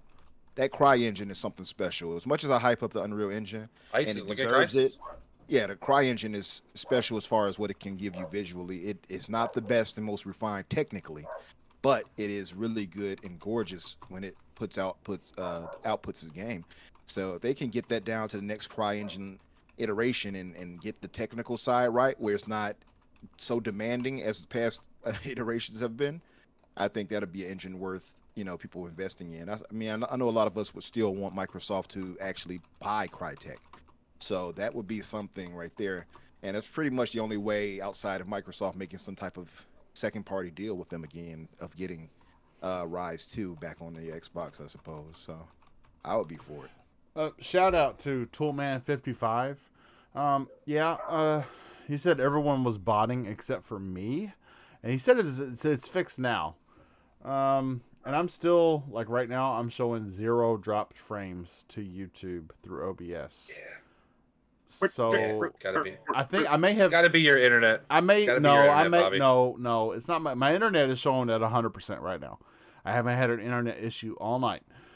What I think I did was I focused on the video aspect of OBS, and I may need to go in and make some audio changes on OBS too, because I may be not. Maybe a bandwidth issue on the audio side. I do apologize for that. I'll work on it. I'll do some research, and hopefully next week, if my internet is as good as it is now, you will not have any more Transformers on the Game Set Live podcast. Yeah. Autobots. Yeah. Roll out. Yeah, love it. Joke's on you. Hey, shout out to 2PadStack7. Yes, you are right, sir. RE4 was a great game. RE4 totally got swallowed in what was the PS4 better, Xbox One sucks. They really should have advertised that game more, because RE4 really was a good game. It would have been even better if you could have played it with somebody else, which it wasn't that pressing of a game. It could have been done. Yeah. Here's a theoretical question for you too, though. Do you also think that Rise may have got a different reception if it had to come out several years after the Xbox One launch, where they had a higher install base? Because obviously, sales were a little bit stagnant because it came out right at the launch, and that's when very few people had an Xbox One, and by the time a lot of people started to even discover this game, it was years later. When the hype had kind of died, right? So. Sometimes some of these games are kind of just victims of their launch phases. You know what I mean? No, I agree. Yeah, had it come out some years later, after a lot of the hate kind of, died down a bit, Mm-hmm. I think it would have done much better. But then again, part of the issue for Rise was, if you all don't remember, it was originally a Kinect game, so it was converted over to being an action game. Really? Yep. It Well, was just initially- imagine if Rise came out during the launch of the Xbox One X, and we had never seen the game prior to, and it came out during that time. That would have that'd almost been like a different. real, and then it ran Yeah. say 60 frames a second at 4K or something like that. Oh, Like that man. could have been that would have been like a real eye blazer. You know what I mean? Yes, At the time. indeed. You know, It'd have been comparable, I think, to a God of War, just in a sense of. You weren't know, here. You weren't here action-wise. when I said that. But what did I say beforehand? You were away. I did say it It's- looks like God of War, but Ragnarok edition. bro. Yeah. Hell, See, so yeah, and it is. It plays similar. If you play God of War, Rise's combat is kind of similar. Honestly, Yeah. so it's not as technically as this whole deep time. as God of War, but it is very similar Wow. in structure. God Another of game War that took doesn't it get from it. another game that doesn't get enough love graphically either, that everybody just dismisses. But look at Shadow of the Tomb Raider. Love it. Oh, Yeah, I love yeah. this. That's some of the Oh, best dude, graphics I've ever just seen. the intro when she's climbing up that ice. Spectacular. Oh my Those are god, the- it was amazing. Listen, the I'll first- be honest with you. I think the remakes for the reboot rather of the Tomb Yeah. Raider series, I thought it was better than Uncharted games outside of Part I 2. think so too. Especially the Bro, third one. I thought the Mhm. third one was so Yeah. criminally underrated. Yeah. It was Shadow, yeah. ridiculous. Mhm. Shadow of the Tomb Raider, that jungle, like, tell me there's hardly any jungle in any game that looks as good as that.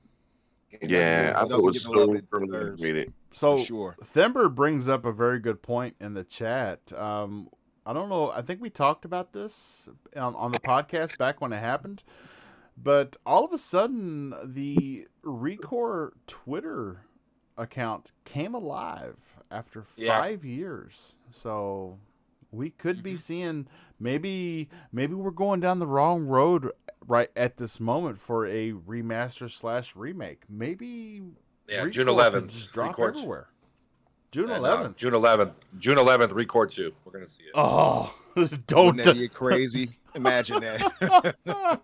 Imagine another surprise drop like that, much in the vein of Hi-Fi Rush. Oh man. Oh wow. Yeah. Yeah. Play it Oh, now. yeah. I'd be like, oh my god, oh my god, oh my god, oh my god. ReCore had great mechanics and had great character, and you had to love like the little dogs and stuff on all the creatures. You kind of went around with like their transformations. I think what kind of course. stagnated that was, I think the level design was somewhat confusing. I think the platforming was a little bit almost like overly difficult. Like the game couldn't decide what it wanted to be, and stuff like that. So I think if they simplified it a bit and made the levels a little more interesting and perhaps a little less confusing, then I think they could be onto something with that. So shout out Yeah, to any developers that may be listening out there. I'm gonna tell you what really makes a game like this shine and what really appeals to people, and which was one of the appealing parts to me in ReCore. So in ReCore, you had the option. You could go back, you could get in your ship, and it was kind of like your safe space. You felt safe there. You could kind of work on things. You could create things, upgrade things in your safe space.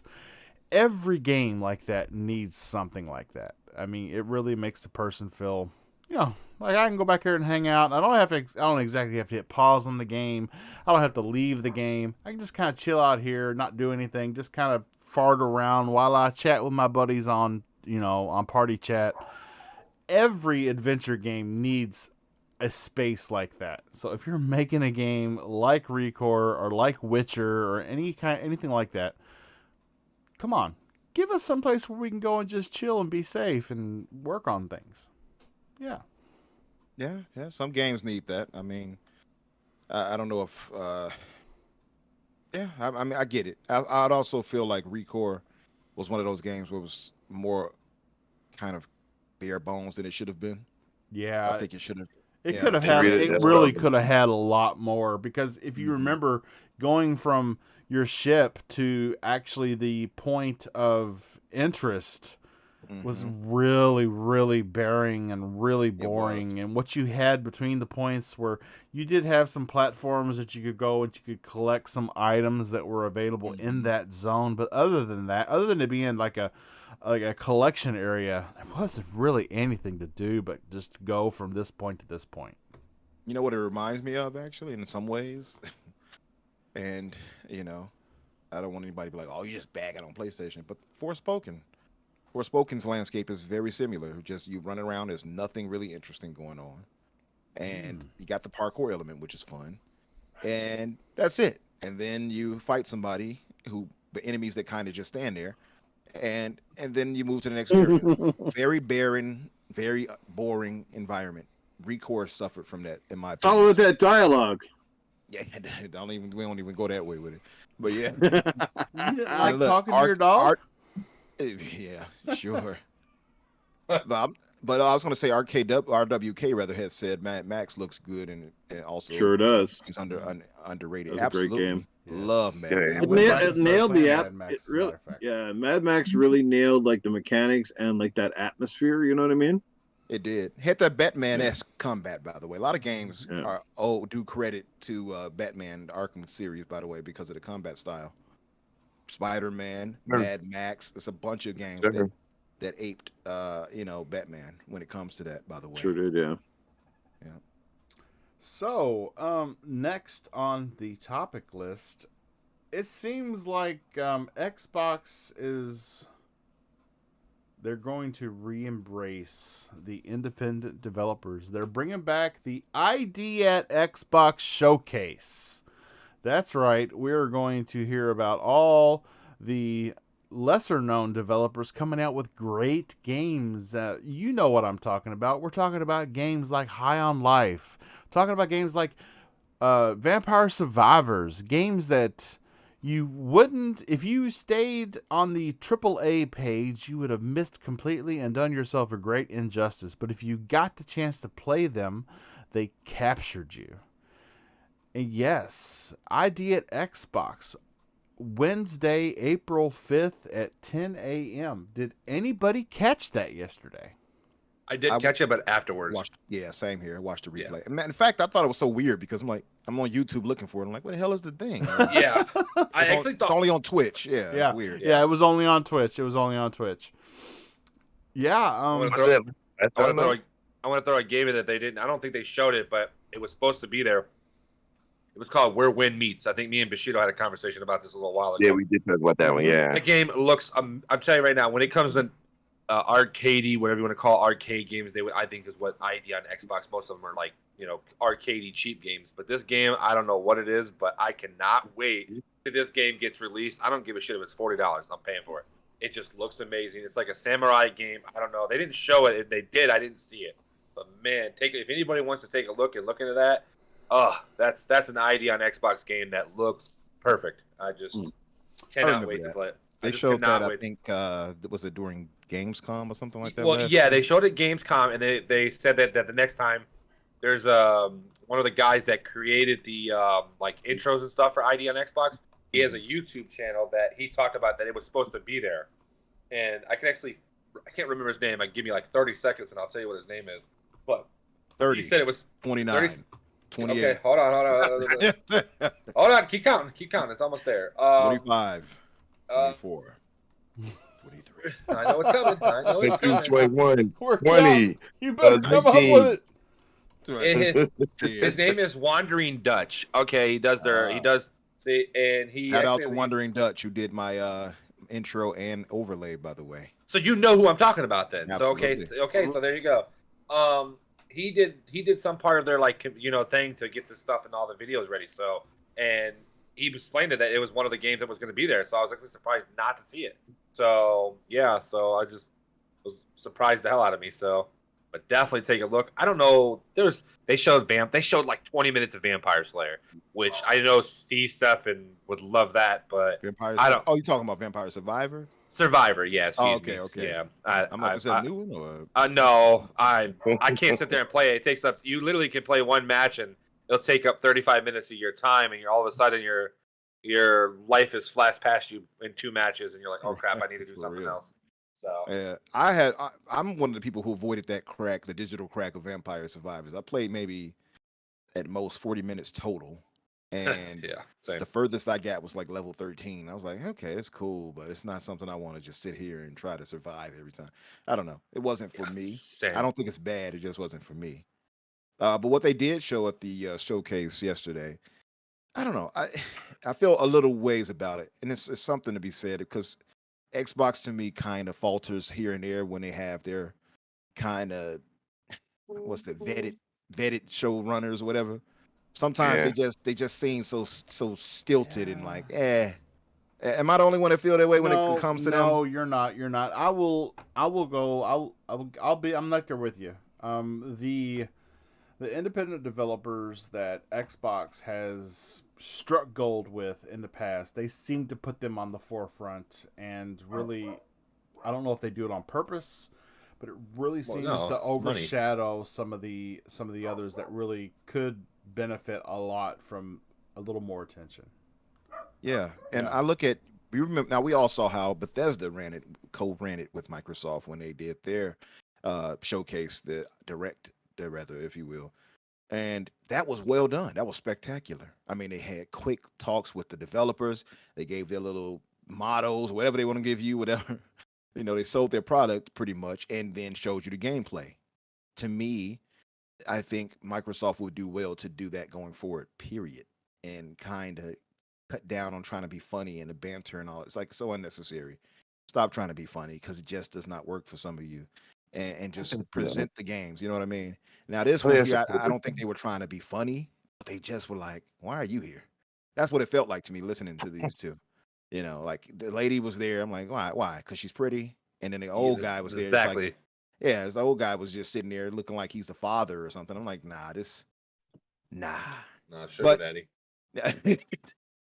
But they showed a few. I mean, they showed a lot of games. I love indies too, right? I'm a big fan of diversity. So Butterfly 1 and 2. They showed Cassette Beasts. They showed Omega Strikers. They showed a kart racing game. And it's like now I'm seeing kart racers left and right now, Mac. Yeah, I seen that. What was it called? Drax. You guys played it a long time ago. It was, what was it called? Dragsters 2 or something like that. What was it? I can't remember. Yeah. I just downloaded it yesterday. Yeah. It's a bunch. And you got the kart rider when we played. You got the Crash when we bought. They showed the Coffee Talk episode 2. I don't know if anybody played the other one, but that's going to be on Game Pass. And it's a bunch of them it's a few of them come to Game Pass. Cassette Beast, Coffee Talk, Homestead Arcana, whatever you want to call it. That one looks pretty interesting, but I don't know if it'll be for me. I know a few people I've seen are okay with it. And they got like slice of life games, Closer the Distance. That looks kind of interesting, I will say. And I'll say one that caught my eye was the Explorator. That looks pretty interesting. It's like a semi-open fantasy first-person shooter game. That looked kind of interesting. I liked how it was presented. I don't know how well it'll be once it releases, but it looked different at the very least. They showed a game called Little Guardsman, which is a Papers inspired narrative puzzle game, which I'm cool with. And then it was like a folklore game, action adventure game called Cabaret, which looked kind of cool, and it actually launched earlier this week. Also, the game that I had as my top 3 during Xbox's showcase, which was the last case of Benedict Fox. I am very hyped for that. Cannot wait to play that. When does that launch? April 27th, I think, right? Yep. Yeah, this month, yeah. So hype for that coming to Game Pass directly. It looks dope. I love the HR Lovecraft inspired world in it. I'm really hyped for that. So yeah. See, Thimbersaw, the Explorator. It looked interesting. I think if you all check that out. Yeah, the Explorator. I liked the art style of it and everything like that. And it just didn't seem like it would be a first-person shooter based off that same. You know what it kind of reminded me of is that Pentiment game with the art style when they first showed it at first. Yeah, kind of like that. I could see that. Mm-hmm. I could see that. Yeah, yep. But the last case of Benedict Fox. Everything I've seen of it looks really, really solid with Benedict Fox. I hope that it releases well. Personally, because I hate getting my hopes up for games like that, and it's like so. But it looks like to me it's going to be a great game from everything I've seen of it, and it's like a Metroidvania style game too, which I love. So here's hoping. So I do want to please Noof play Vampire Survivors. I know the screenshots are misleading. Nah. Really? If they bring it to PSVR 2, would you play it? Bro, you know what? Nah. Oh, come on. I know it looks like a 8-bit like Genesis game, but dude, it is so satisfying. Yeah. No, I know. I like what I like, and I know what I like, and that doesn't look I'm like with a you. game I would like. Yeah. I'm with you on that one. All That right, doesn't look bro. like something. I can I'm the pickiest mofo in the world when it comes to games, man. I'm telling you, like I just no, because I know I get all these games that people tell me to try. I play them for 15 minutes, I'll never touch them again. I'm like, yeah, that was a waste of 15 minutes. What type of games? Well, what type of genres do you like, Noof? I like third-person action adventure shooters kind of stuff. Like me, it's Gears of War. Gears of War all day, every day. Anything that's closely resembling Gears of War, as long as it doesn't get all like stupid and held up in microtransactions and fetch quests and all the Pioneer rest of that Domain. shit. Try that game. Right. Pioneer Domain. And VR porn. You heard it here first. Yeah. Okay. So stuff like that, action adventure, first person shooters, maybe. Yeah, like even like as much as I love the God of War series, like the new ones and stuff, there's parts of the old ones I miss too, right? Because the old games were just purely action adventure in every sense of the word. It was just obliterate your foes, kill the gods, be a complete fucking badass. And then all of a sudden they go and they make Ragnarok and just God of War, and they go to a Norse mythology. Totally change the scene, first of all. Then they make it more realistic, I guess, to an extent, but then it becomes like this relationship story with your damn kid, and then all of a sudden you're like, it takes you like almost to the end of the game before you even got back your blades of chaos, and then you got all this RPG style elements where you're getting this fucking gauntlet and you're getting a shield and you got to upgrade this and upgrade that. I'm like, these are the things that, well, like, I get it, I don't like, you know what I mean? Yeah. Like for me, and this is what I've said 100 million times, and I'm telling you right now, if Ninja Theory messes with Hellblade, I'm going to have a connection. I will literally have a connection. I don't want them to sway from what made Hellblade great, and that was a great story-based driven game where she just had a sword and you strafed and you did like the combat was visceral. It was heavy. I loved it, and it was meant to be that way. It wasn't meant for you to be Ninja Gaiden shit all up in there and rolling around the ground and bouncing all over the place. It was meant to girl like make heavy sword based mechanics. I loved it. I loved everything about that game, and I hope they do the same with the second one. But if you start getting into like, you need a gold colored gauntlet and a purple vest and a orange colored bra to get to the end of the fucking game, then yeah, never mind. You know what I'm saying? You know what I'm saying? Like every time I see color coded shit in any game now, the fumes start coming out of my friggin' ears. I'm like, you got to be kidding me! Here we go again. Then I'm watching this new Breath of the Wild bullshit or this Tears of the Sun shit, and I'm like, yep, that game's another game that can go take a dive in a dumpster fire. Fuck that shit. We know you don't care for it. You call it Tears of the Sun. Tears of the sun, tears of the moon, tears of my asshole, We're gonna whatever. have some gameplay of that on Game Set Live when it releases. I promise you. Now it went from breaking weapons to adding seashells and shit to a fucking stick and then making it 3 times longer. I you do know agree. What I mean? So I do agree with that. I hate that shit. It's So from that aspect, I do hate the fact that your knife breaks down in Resident Evil 4 now. I think that is so bullshit. Yeah, I do hate that. If you've got a solid knife, I'm not a big fan of it. There's no reason why it should break down. It's just, especially when you're. Give me a sword, give me a shield. The whole degrading weapon thing is kind of tired anyway. It's tiresome. Dude, the fact that Link couldn't even swim across a small pond without it getting tired and drowning, I was like, what is going on here? Come on now, guys with funny ears swim funny. What the hell? You couldn't climb a tree. You couldn't climb a mountain. The dude's always running out of stamina. I'm like, what is this? Is this real life? Because if I got more stamina than that, and I'm a big fat guy. So come on, man. I got stamina. Link could run out of stamina eating a slice of pizza the rate he was going. Well, I mean, I hear you on that though. Like I am a pretty. I like the old school ones of games I like and such. So I see that part with you. But what I will point out though. Is there are some games that I tried out thanks to Game Pass that was like I would never have touched, that I was like, okay, this was actually good. So there's sometimes I've been wrong. You know, it doesn't happen a lot. How about- I'm typically right. You think it's Ain't that right, possible they could Victor? make a game like this cater to two audiences? Is at the start of the game, play it with RPG elements, or play it with no RPG elements? Yeah, Why I don't not? know if that would work because that'd be a lot of work on their developer side to do that. I think there's so many developers out there that in the past have put themselves in one genre, and it's kind of closed doors to them. And so they're trying to reach out to different genres by adding aspects from other genres into their games. And in the end, it just goes wrong. Sometimes it goes right, but that's a lot less than when it does. So They like in God of War, getting the Chaos Blades toward the end, it made sense though because that was part of the story, and it was like if you got to play the game to understand it, but it was really cool, right? Because when you friggin' got them, it was one of those wow moments, like yes, you know what I mean? But a lot of the rest of it, you just start to be like, yeah, you know, like I don't know, it just starts to turn into the Division.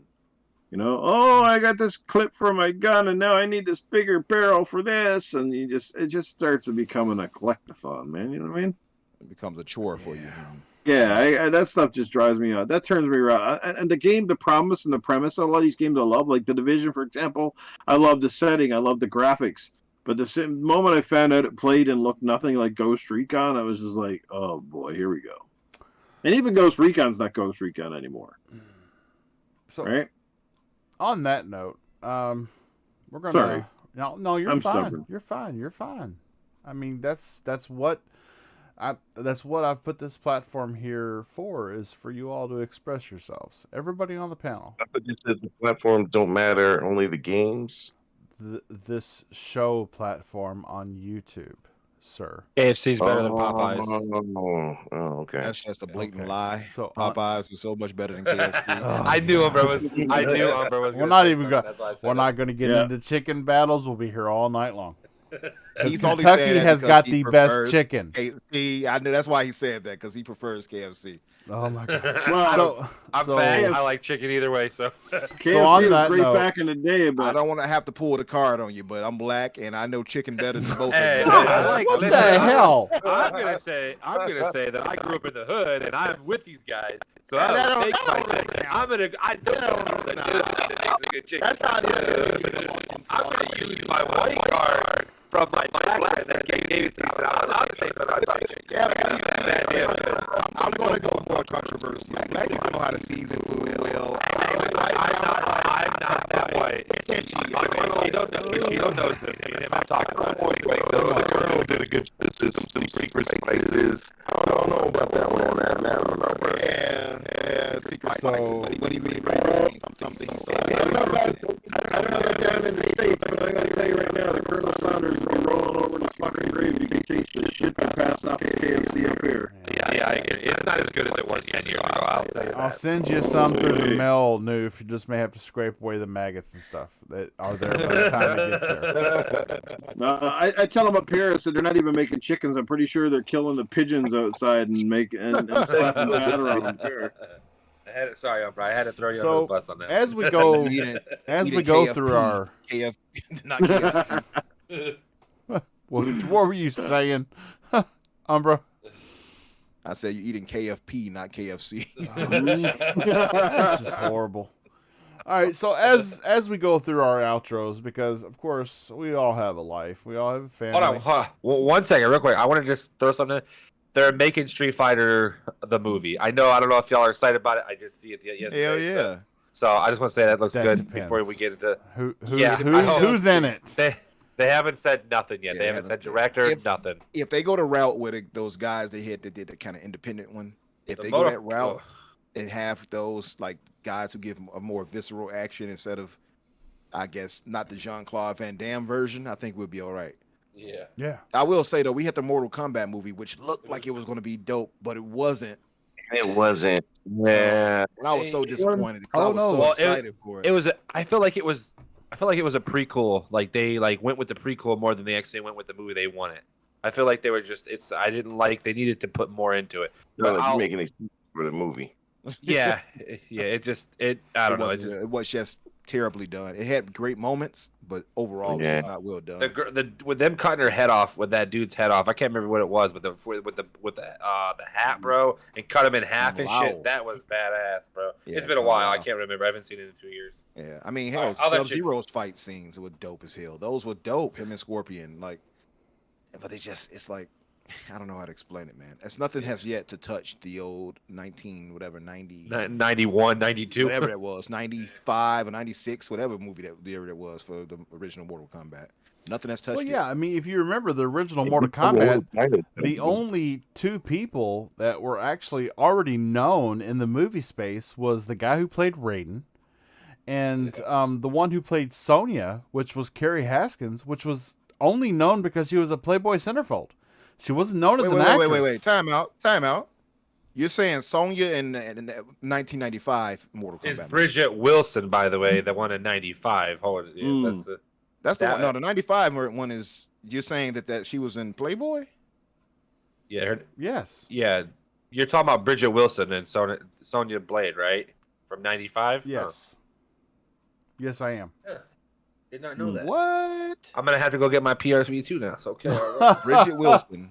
Mhm. Look at them birds showing his age. He said he was born in 92. Oh, Get your young whippersnapper ass out of here. Hey, I was born in Sorry. 91. I Hey. can't say much. You get your Hey, young but- whippersnapper ass but- out of here too. Now that Get off John, my lawn. now that John Wick has gone to the Great Yonder, maybe he can do a crossover. You go to the Netherrealm and kick the shit out of them all down there. But to reiterate, you are correct. By far, the original cast of the first Mortal Kombat movie was greatly unknown, and it was a great movie. It was. I mean, outside of who, like Kerry Hiroki yeah. Takawa, he was like Yeah, the only Shanks, one, or yeah. Tagawa rather. That's the only person people really knew, and of course Christopher Lambert. Christopher Raiden. Lambert. So those are the only two people really knew. Outside of that, man, nobody knew the people. And he Yeah, was but known from. what was his name? Robbie Sue. The guy was Luke. I can't remember his last name. Robin Show. Yeah, yeah. Show. He was that one guy. He was only known from Highlander, right? Yeah, Yeah. that's Christopher. Yeah. Christopher Remember, Lambert. he did a That's Christopher probably, Lambert. probably what he mostly known from, but he's played on a bunch. Oh of yeah, he had. So- Yeah, he had. Beowulf. What was afterwards though? Spectacular Raider. Christopher Lambert is one of those 90s, 80s, late 80s, early 90s kind Yeah, of action stars. Highlander. Yeah.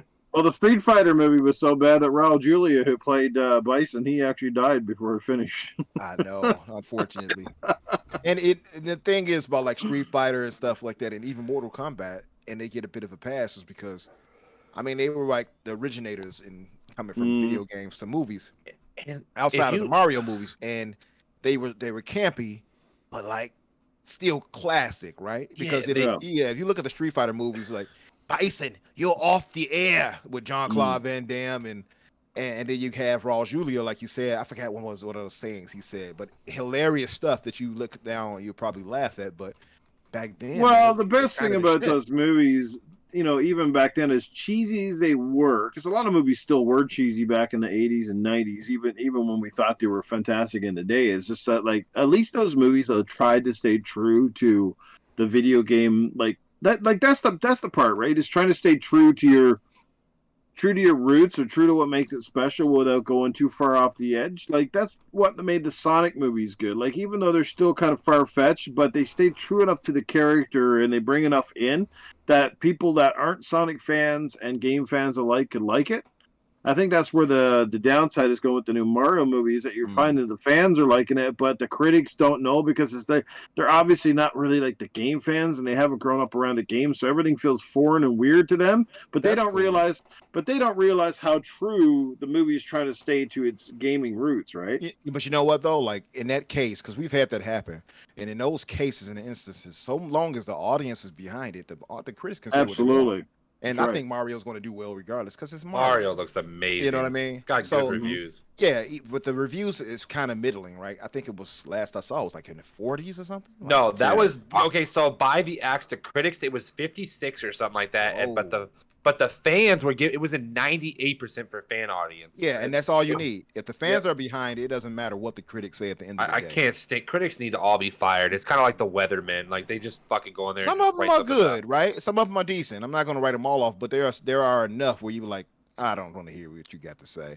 But I was going to say, I remember the line now. Yeah, Bison said- meta score by critics is 47%. Yeah, there User was something score like that. I saw. That was bad. 8.7. 8.7 Yeah. with It users. dropped. That That means is it's terrible. dropped from when I looked at it. That's crazy. I hate that shit, man. That's pretty bad. That's pretty bad. I would say, listen, I think it's somewhere in the middle, right? Because the fans might love it. Yeah. I don't think the critics are all just like, oh, it's a cartoon movie of the game. We're gonna But be John Wick negative. 4? I don't think that's the case. John I think Wick it's 4 high probably a 90s for midway both. kind of thing for Really? it. Yeah, how everybody says John Wick 4 was amazing. I haven't John seen it Wick yet. 4 had I've high heard it critics was and high better. user. I've heard it was better than the first three for Bro, it John was the Wick. best movie ever. It was crazy. That's what a lot of people are Insane. saying. Oh, but I was going to say Bison, that line he used, it's an old one. It's not credited just to him because he said for you today, Bison graced your village was the most important day of your life. But for me, it was Tuesday. I remember how cheesy he said it in the movie too. Tuesday. It was Tuesday. But yeah, no. Like I said, those movies get a pass. Hell, you know what? I still watch the Bob Hoskins and what was his name? John Leguizamo Mario Brothers movie. I would still watch that. right? Oh, my You know, God. I would still Yes. used to see that. Why would you Yeah. do that to yourself? It's just Why because would it's so you- cheesy Yeah. and classic, man. Oh, Some movies Hey, get a pass. Bob, like Bob, let's wrap it up because if he's Yeah. gonna say stupid stuff like that, let's keep it from getting any worse than that. I Because mean, wow, Bushido says that, but did he tell you that he No. watches like? I'm not even gonna say it. no, I'm no, not- no, I'm gonna let you breathe. I'm gonna let you breathe. you're sure now. I ain't gonna throw you under the bus like you just did me. I'm gonna let you breathe. You know what I mean? You know, because what you like is far worse. I'm just saying, like as far as movies back then. Okay. You know, Shout out to Doom Cutie in the chat. Macbound, you need to back off, sir. Ain't you married? Okay, all right, carry on. what up, cutie? I can go out of my way to make a fellow community member feel good about herself. Thank you very much. I think I did my good. I think I Great got job. the good girl thing down packed too. Also, I've been working on my good girl. Just want It's, to point out and cut Bushido off. He liked Steel with Shaq in it in 1997. He liked that. He said it was the best movie ever made. I haven't seen. Shout it out was, to- it was a good movie, but it wasn't. You the better best. not dare defend Yo. that damn movie. Shout out to Dude, Army really- Drake in Yo, the you're chat. telling I work with Army Drake. Thank you for stopping by, sir. That's right. Yo, Army Drake knows Bob in real life at his workplace. He can tell you all the dirty secrets that Bob has. Was Blue Can Steel you or now? was Steel worse than Kazam? Oh,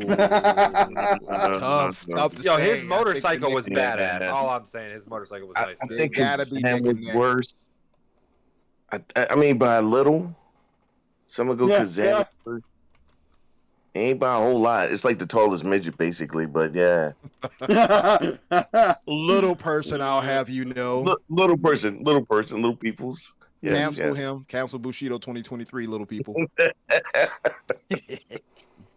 So Oh, boy. during our outros tonight, I want to really. So I know that Infinite Umbra has mentioned that he Yes. has a show, and Yes, sir. I'm not really sure anybody in the community really knows what Noof has on his mind. So I would like our intros to not only be, where you can find these great individuals, but what are their plans? Give these people a little bit of an outlook.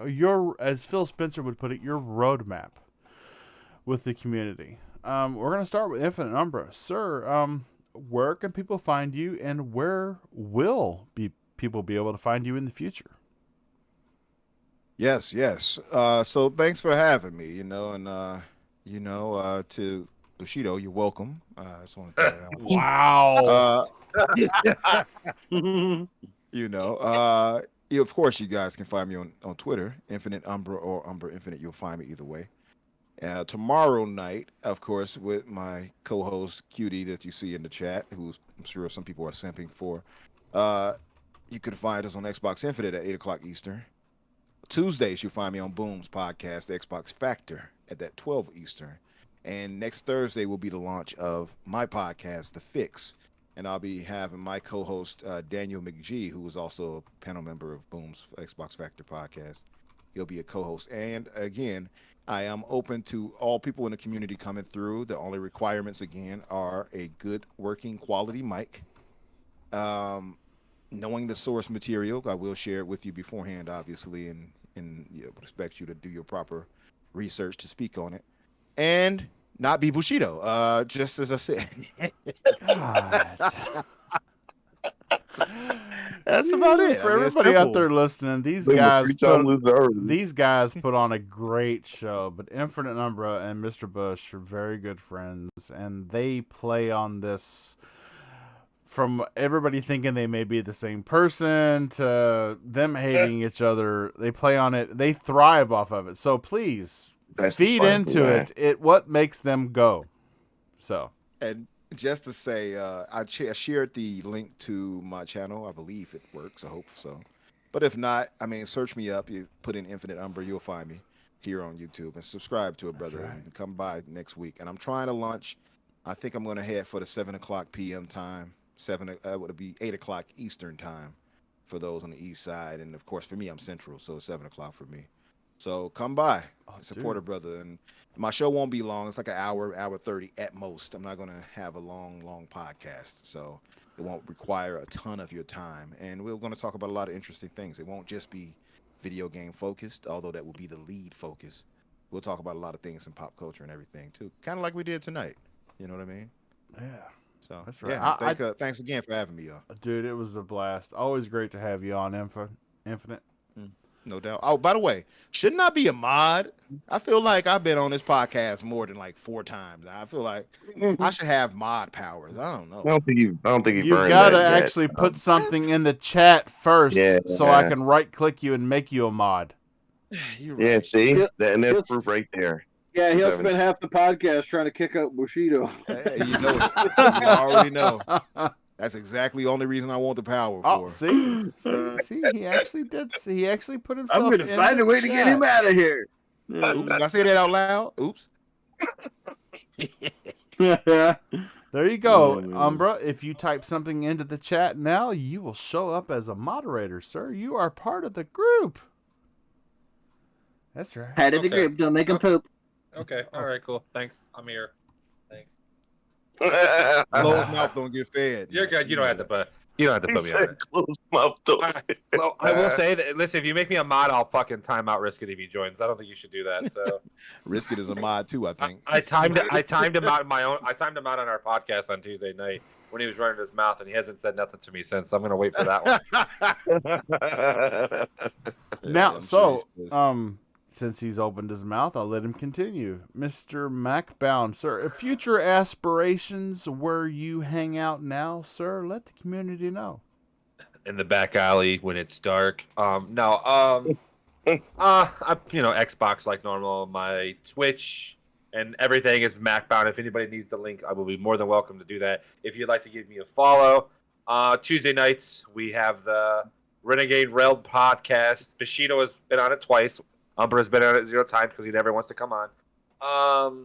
You guys are too small time for him. I was never asked. by the Oh, way. so he's saying I'm big time. Thank you, Mr. Bush. I want to Yeah. say if anybody would like to follow us on that, that'd be awesome. I'll put in the links in the chat if anybody wants them. And I'm gonna be playing Resident Evil 4 tomorrow, and I'm a big wimp when it comes to scary games. So if you want to see a grown 31-year-old man that's a big old teddy bear when it comes to video games, come watch me tomorrow. Don't let about him 8 lie to o'clock. you. He's 38. I look 38. I am just 31 though, so that's about it. So 38 is his waist size. Thank you. no, I wish that 38. I wish God. I wish it was a 3 at the beginning of it. First of all, let's just talk Man, about I'd that. take 38 You right and me about both, now. brother. Shit, Don't I'll feel take bad. anything with the 4. Shit. I'm in the 4s. I'll say I got to. I wear 40 like 6'48", so I will say that. But I can wear down to a 44, but I'm fat, so. There you go. So big both boned, of that's those all. links work. I just checked them. The links to Noof's channel and Infinite Umbra's channel in the chat right now. Go ahead, click on those links. Go over to them, guys. Subscribe to them. Show them your support, and look forward to all of their future content. Goodness, look at that dog. It's all the teeth. Sheesh. I'm kind of like Mac, by the way, when it comes to some of these games. Now, Resident Evil 4 doesn't really scare me, but some of these games out there, like the psychological ones, you're not going to see me playing those. Yeah, I hear you. I'm scared of them, but guess what? I still muster up enough courage to muddle my way through. And Mr. Bushido, sir, where can people find you? And do you have any future endeavors you're excited to tell the community about? Yes, I'm working on my own better podcast than Umbra's. It's not in production or anything yet, but it's all up here, all up top. And when I get it to go down the bottom and put it into work, whew, I'd watch out if I was him. But right about now, I am helping out the Xbox Renegades, the Red Wolf Renegades this week, or for a little bit until they find another panel member. So I'm going to be on Mondays. That's Monday. new. Wait, our podcast? Yep. It'd be Tuesdays, by the way. I make sure. God, you're a Whatever. little old. You're a little old. I gotta make sure to remind you. I'll call you that morning. Okay. He Wow. I purposely appreciate did it. He purposely did I it to appreciate sabotage y'all. That's all it was. I know. Well, it's Yeah. nice to know that I can have two dueling podcasters, or three dueling podcasters, on my show to break bread together and show some peace in the community. Man, Like you best- said, where the best games man are that matters, and the consoles you play on. No, it's the games that matter and not the platforms you enjoy them on. Get it right, Exactly what I or just pay said. the price. You're going to pay the price, Bush, and we'll time you That's out. exactly what I said. That's literally what I just said, though. If you're not on Xbox, you can just get out. Oh, God. It's so toxic. Yeah, I remember that on South Park. You can just Accent. get out. Yeah. Accent. Screw you guys. I'm going home. Respect my authority. I just want to say that Umber's got 711 subs already. That's crazy. Good stuff, man. I'm beloved. Yes. Contrary to what Bushido They only said. knew the real you, they would unsub. So, Wow. okay, That's all right. Okay, let's That's- move that's on. why he- Mr. that's why he Nuke wanted to Nukem. Come to the channel. Mr. Noof Nukem, sir.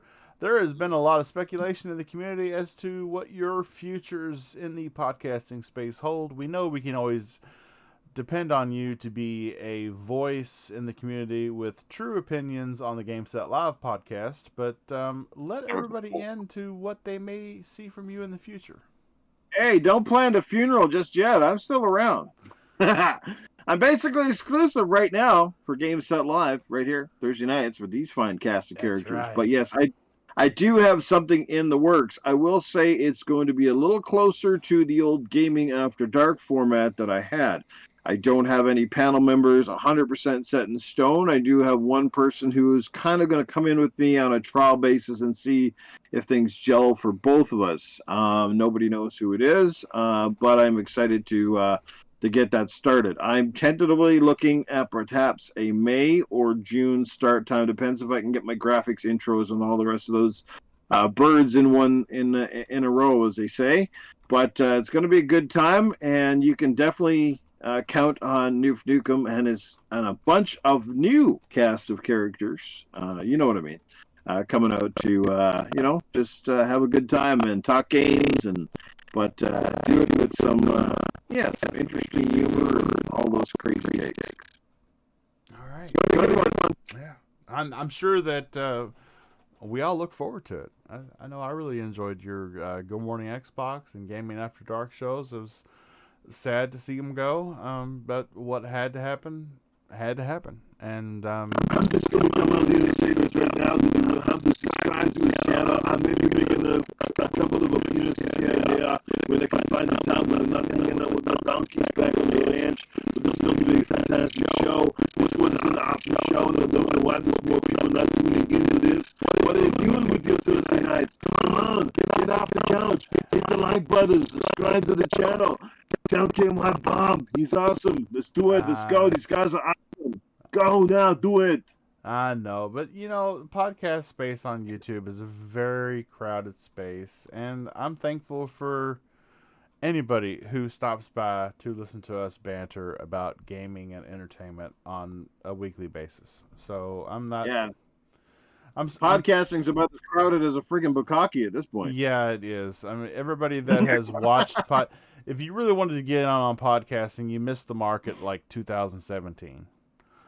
Because after the RDXs and the Xbox 2s and the Game Beyond the Boxes, and after those podcasts set up shop and everybody saw, the kind of crowd that they got, they all decided they wanted to do their own.